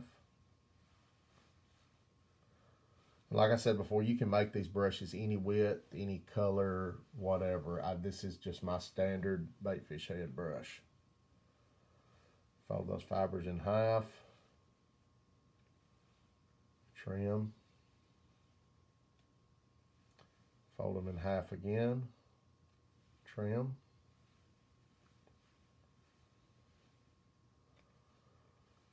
Cut any stray ends. Fold in half. Trim. Fold in half again and trim.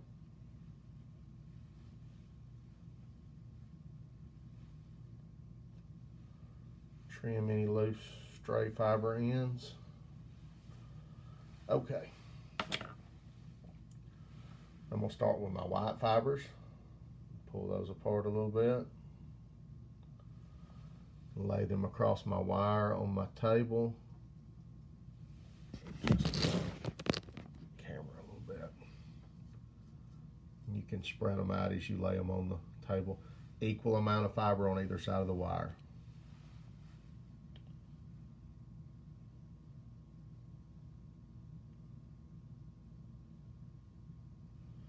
Spread my tan fibers out, and I'm going to overlap those about a ½ inch over the white fibers.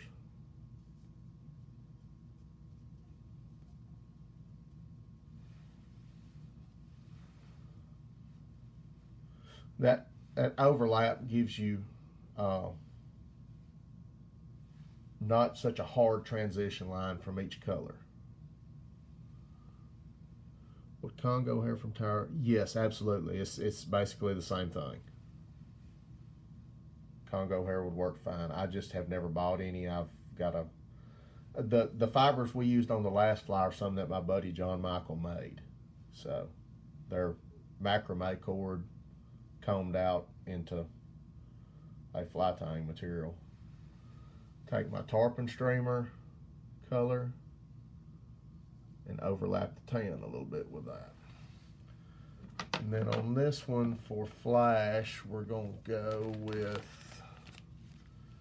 the gold Ripple Ice dubbing.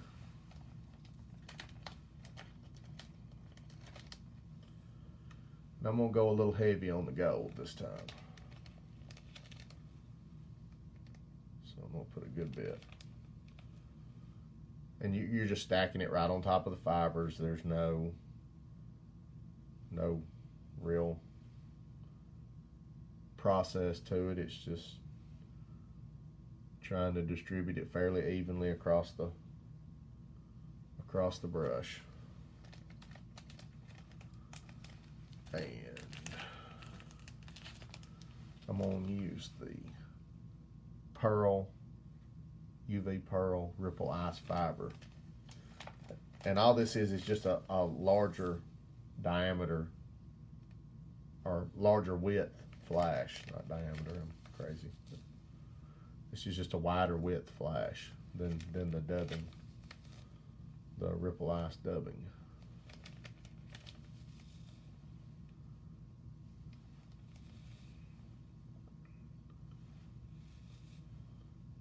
Go heavy heavy on the flash on this one. I like flashy flies, so we'll go heavy on the flash.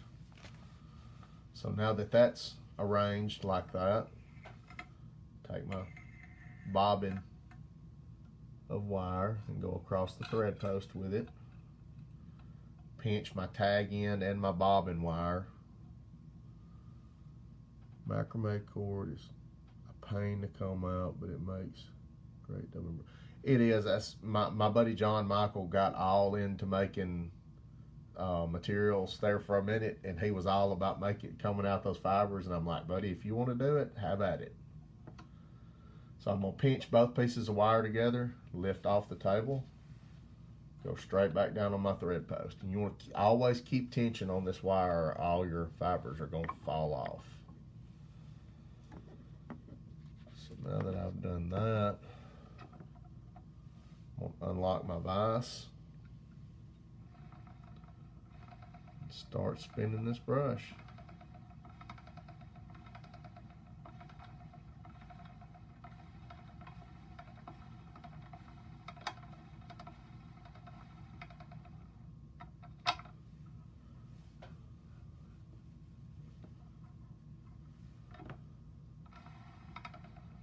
And if y'all get this dubbing brush table from Tim and Tyler and the crew at Norvise, the wire they send you with it is the large size dubbing brush wire, and that's what you need to start out with, because if you start out with this medium size, you're going to be popping wire all over the place. But once you get used to it, you can drop to this medium size wire, and it'll give you a lot cleaner tying point at the end of the fly. I'm going to come in with my dog comb again, start to pick this brush out.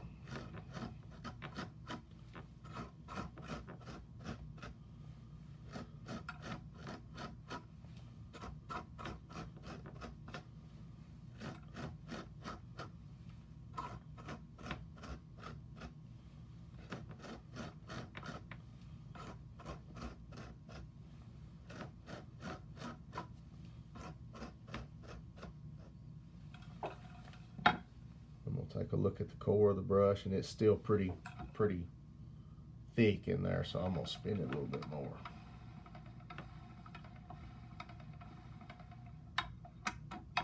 Lock my vise in.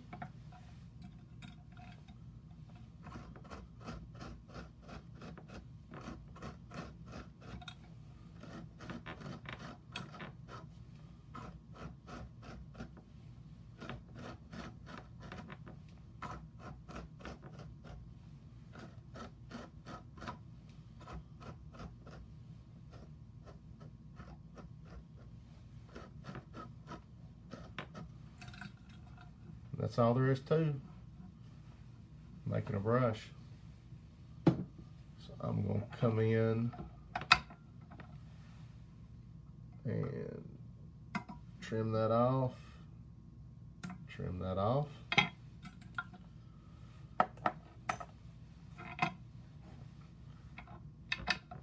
Take this little hook out, put our hook, we're going to tie them in the vise.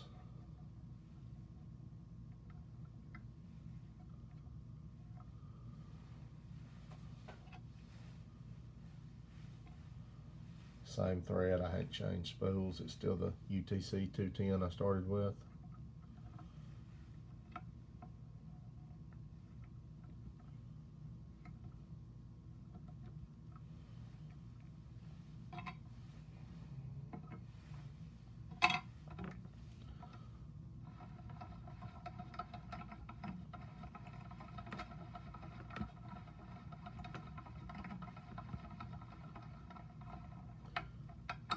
And I'm not going to go down all the way into the bend on this one, I don't think, because this is a fairly dense brush I've made. Not much is going to show through it. So, oh crap! What did I do? Oh, I've messed up now. There we go. Sorry, I forgot to move the camera when I was making the brush. I'm sorry about that, guys. Now, can everybody see well now? So sorry about that.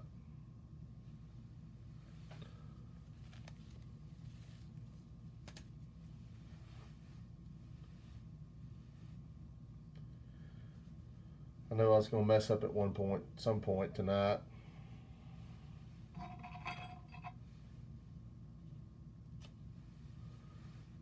Take a clump of bucktail again.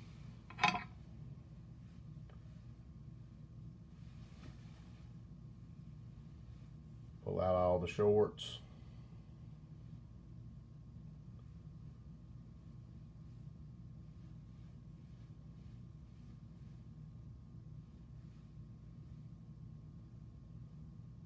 A little bit too big of a clump.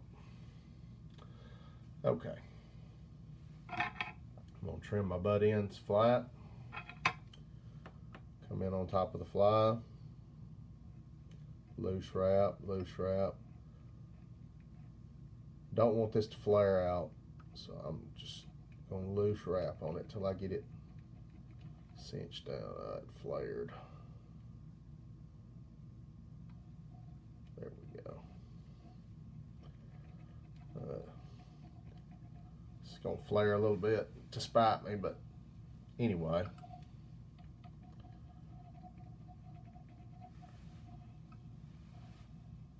Tie that down.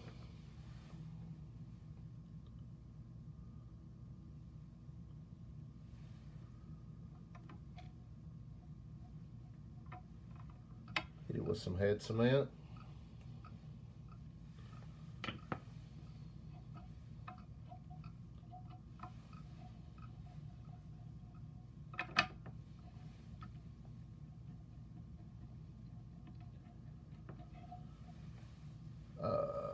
Where's my lateral scale? Come in with the lateral scale again, about 6 or 7 strands. Wrap it around the thread, stagger it, tie right on top.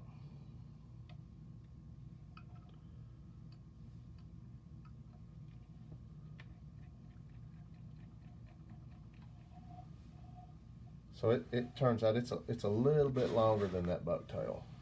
So, and then next, since we did all Arctic fox on the last one, we're going to do all coyote on this one. So this is a whole coyote tail.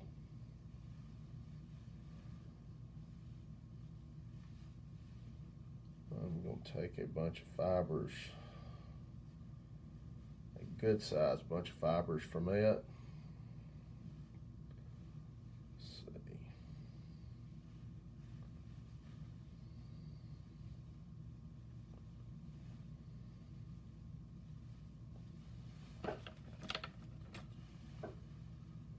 Come all the way down to the hide. Trim those off. Actually got a little bit of hide in there. And I'm going to take my flea comb, pull the underfluff out. You can save this stuff and use it for dubbing, but I don't tie a lot of small flies, so it's not feasible for me to save it really.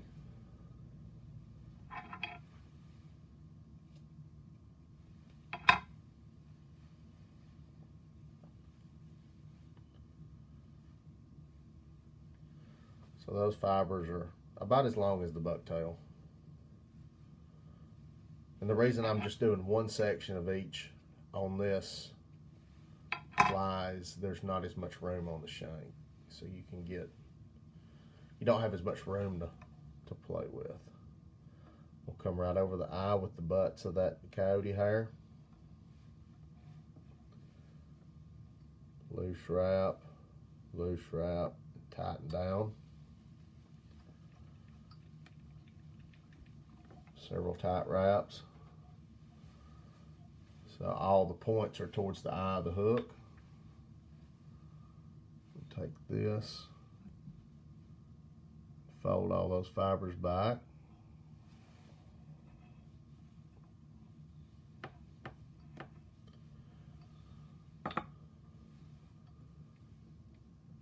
tie them down.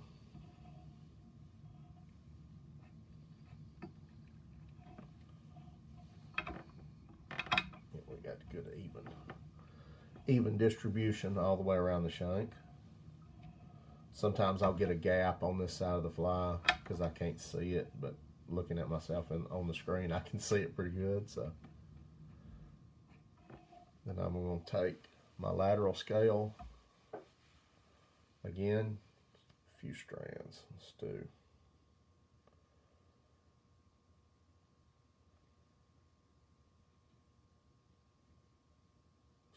4.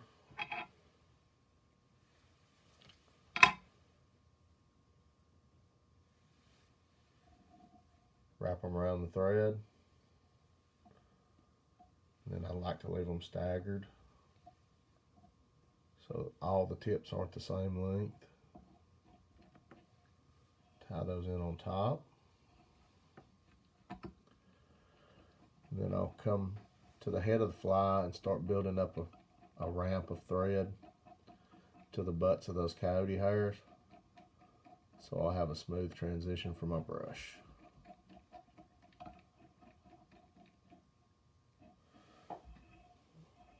So now we've got a smooth transition there. Come over my thread post, bobbins it, well, not yet. A little crazy. We'll tie the brush in, starting with the white part, right where those coyote hairs end.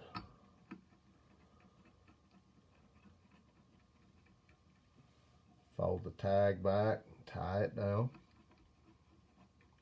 And this is just to lock that brush in place. This is just a durability thing for me.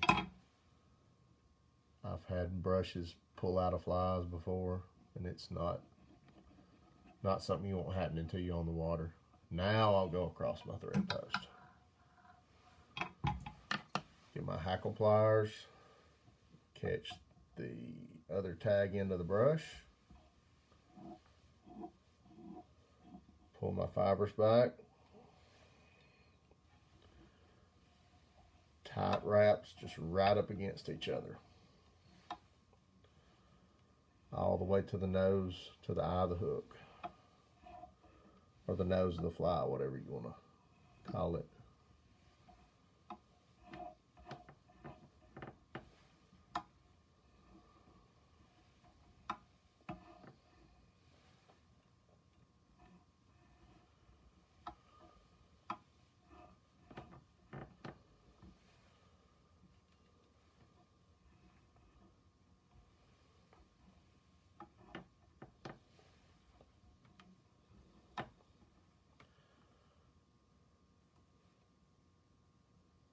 Reposition my hackle pliers a little bit there.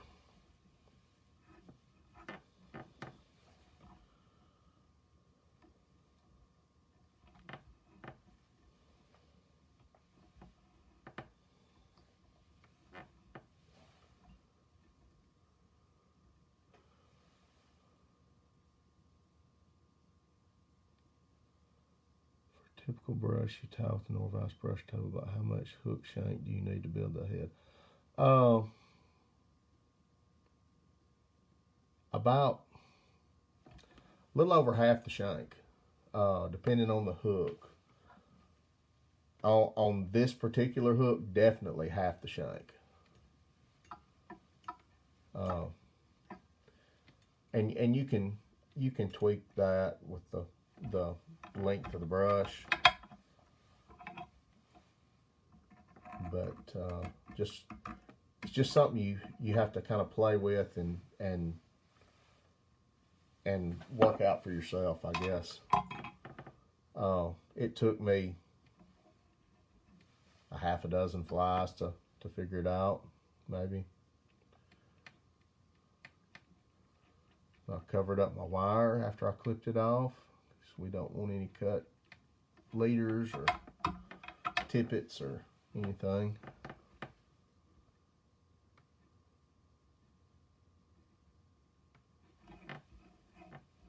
fibers back. Can't get over the way the coyote is pronounced.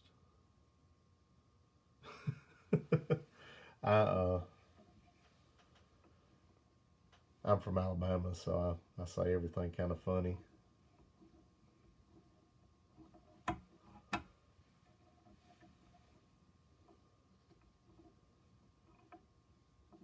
By the way, a coyote's purpose in life is to be fly tying material. I hate them. They wreak havoc on our... They're not native to Alabama, so they wreak havoc on our deer and turkey and all kinds of other animals that we want to survive well.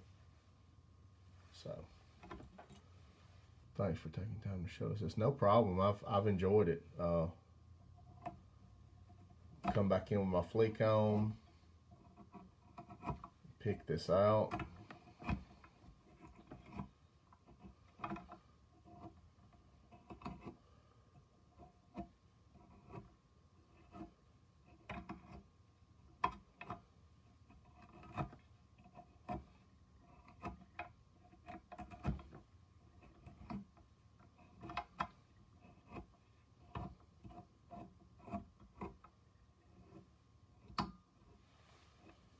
All right, I'm gonna try something on this one. Hey Steven, what's going on, buddy?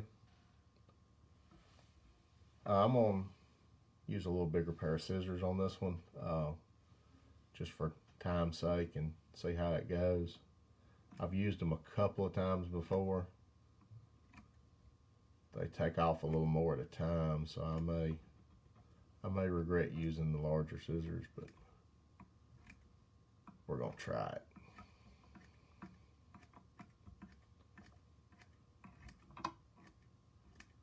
I'm just rotating as I'm trimming at an angle.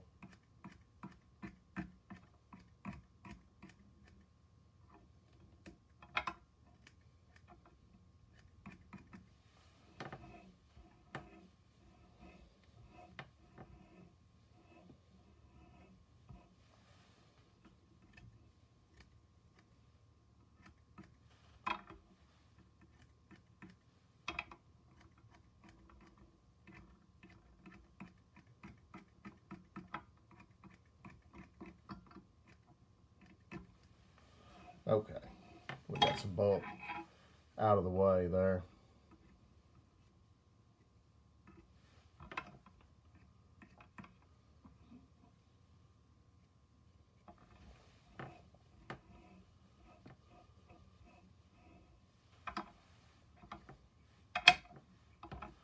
We'll take the fly out of the vise.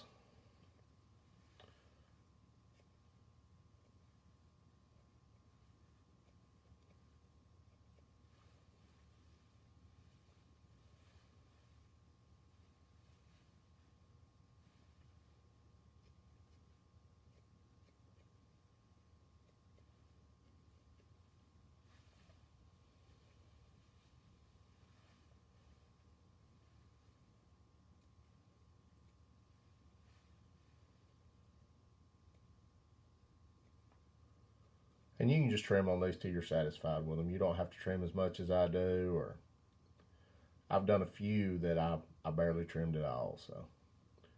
So some of the ones I've done with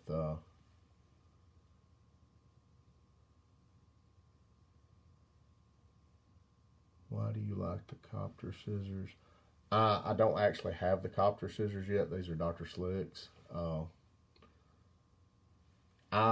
I bought this pair of loon razor scissors, and the tips of them are not in line or something. They didn't, I couldn't cut thread with the tips of them. They just pinched the thread, so I wasn't real happy with them, and that's why I use them to cut wire now.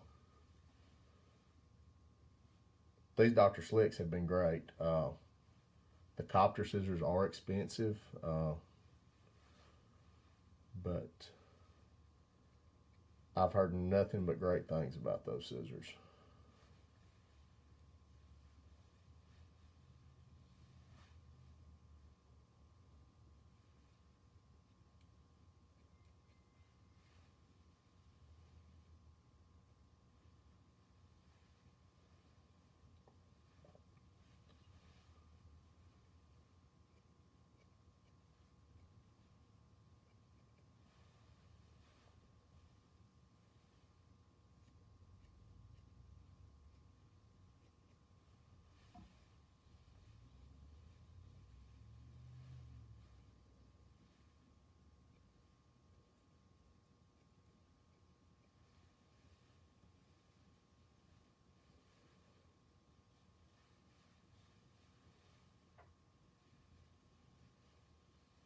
So that's the basic profile. Still seeing places I need to trim on this fly, so.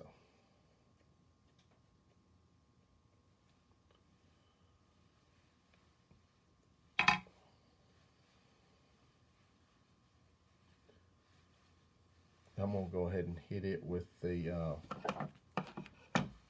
high heat on the hair dryer to tame these fibers back. Can you make this baitfish large for a muskie? Absolutely. Yeah, you can tie this on. You can, for a musky fly, I would tie this on a hook and a shank up front, and put the brush and one reverse tie fiber on the shank, and then have the tail be bucktail and hackles and stuff long out the back on the hook. But that joint will make it want to kick broadside instead of just a single hook fly. And you want a musky fly to do that. From what I understand, we don't have musky here in Alabama, but from what I understand, you want to show that fish the profile of that fly. I'm gonna hit this with the high heat right quick. Uh-oh. Had a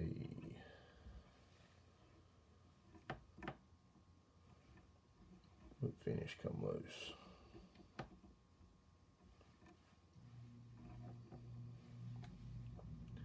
Y'all bear with me just a second.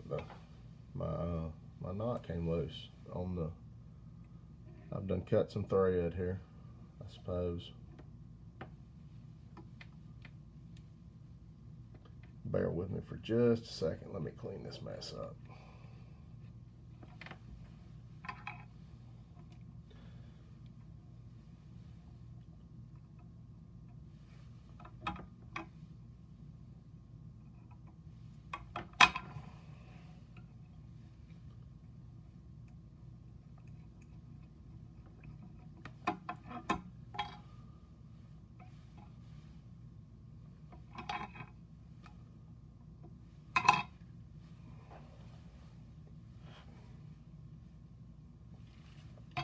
Okay, I'm gonna go ahead and hit this with some thread cement to stop that from happening again.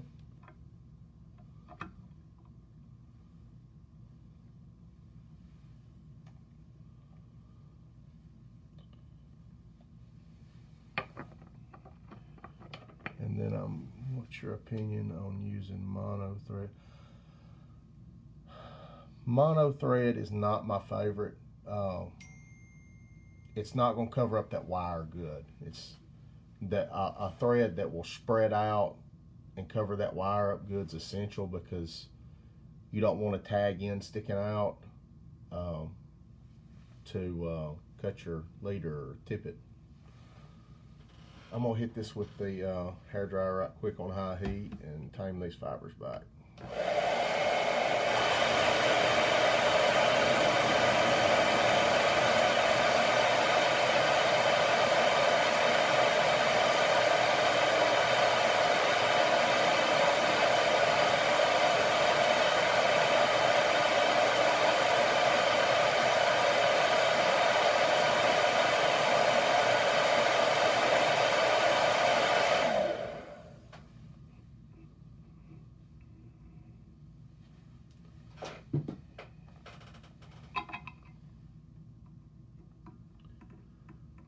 A lot of times I'll wet these flies and then hit them with the high heat, but for the sake of doing a live, I'm not dipping them in water and spending all that time. The hair dryer, the high heat does most of the work. So we're ready to stick eyes on this dude, and I'm going to use, what did I do with the big eyes? I'm going to use the 10 millimeter MFC eyes again, because I really like these eyes.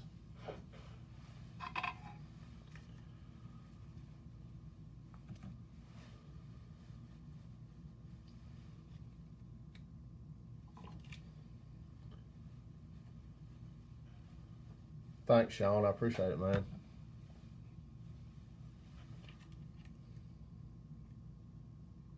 There's a lot of different materials you can make these brushes out of. I've done several with naiad hair, which is kind of a hard to get material, but it's a really nice material, in my opinion. Thickness similar to EP fibers, but it's a natural hair. It's a little more bristly than EP fiber, a little stiffer. But it tames down with the high heat just as good, and pushes water, and it's got a little translucency to it.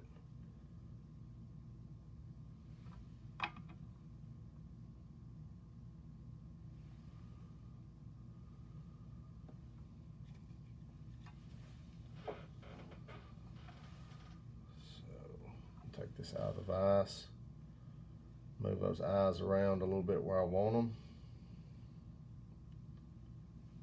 Come on, eyes.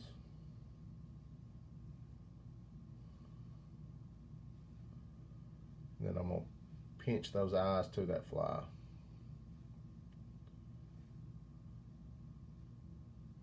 So they really get in there and stick good. So that's the profile, or the head-on view of the fly. Come in and trim a little stray hairs.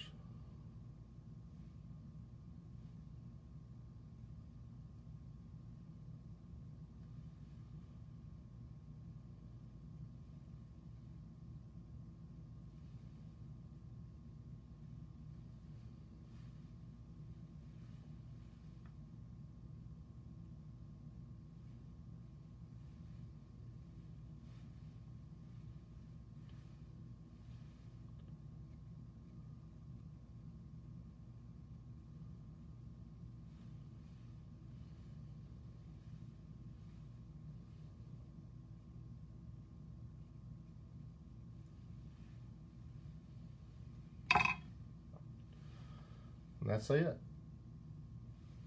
I mean, I probably still am going to trim on this some more before it either goes in my box or wherever it goes to its final home. But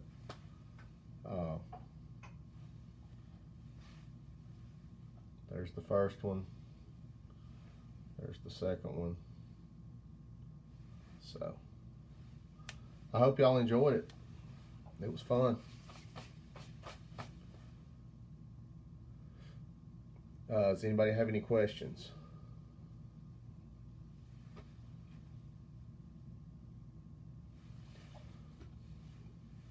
That one's naiad hair in the head. Then there's a picture of it on my Instagram, a good picture of it. So.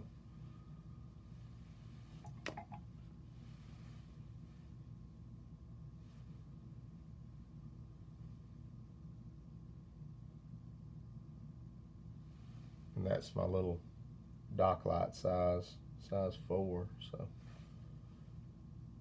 it's a teensy little dude compared to these ones we tied tonight.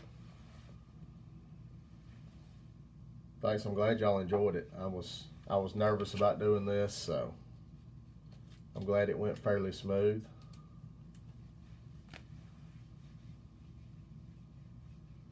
Yeah, I have some friends in Florida that are fishing some of them. I hadn't got any pictures from them of any fish, but they hadn't had them long, so.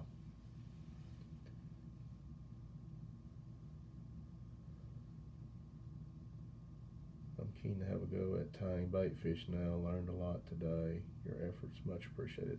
Hey, I'm just glad y'all enjoyed it.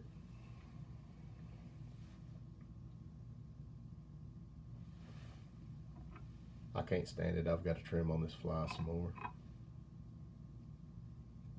It's still not just right.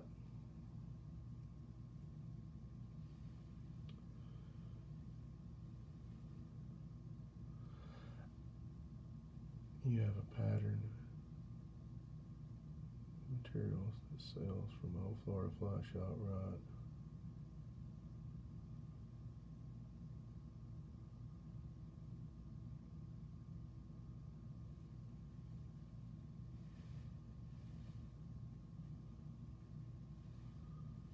Thanks, y'all.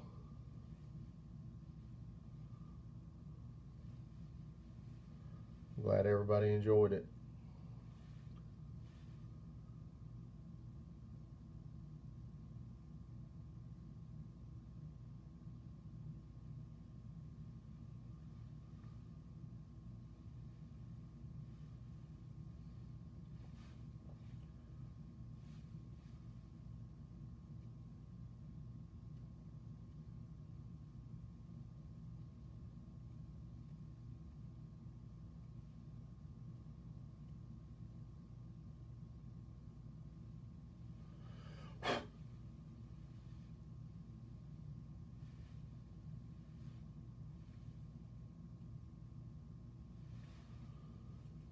Been watching you the whole time. Oh, legs drop it for Dustin. You did awesome.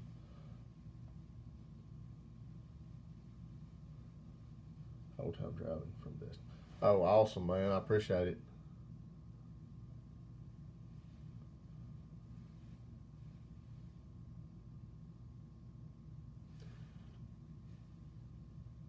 Any more questions or anything? If not, I'm gonna call it a night.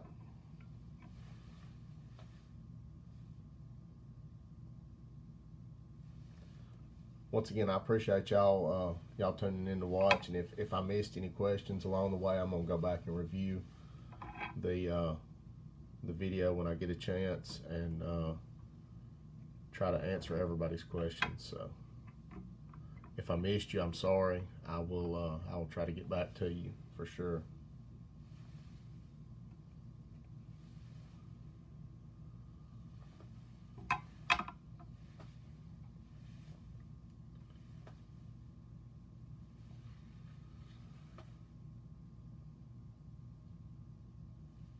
All right, I'm gonna sign off. I appreciate y'all watching once again. I really appreciate it. Thanks.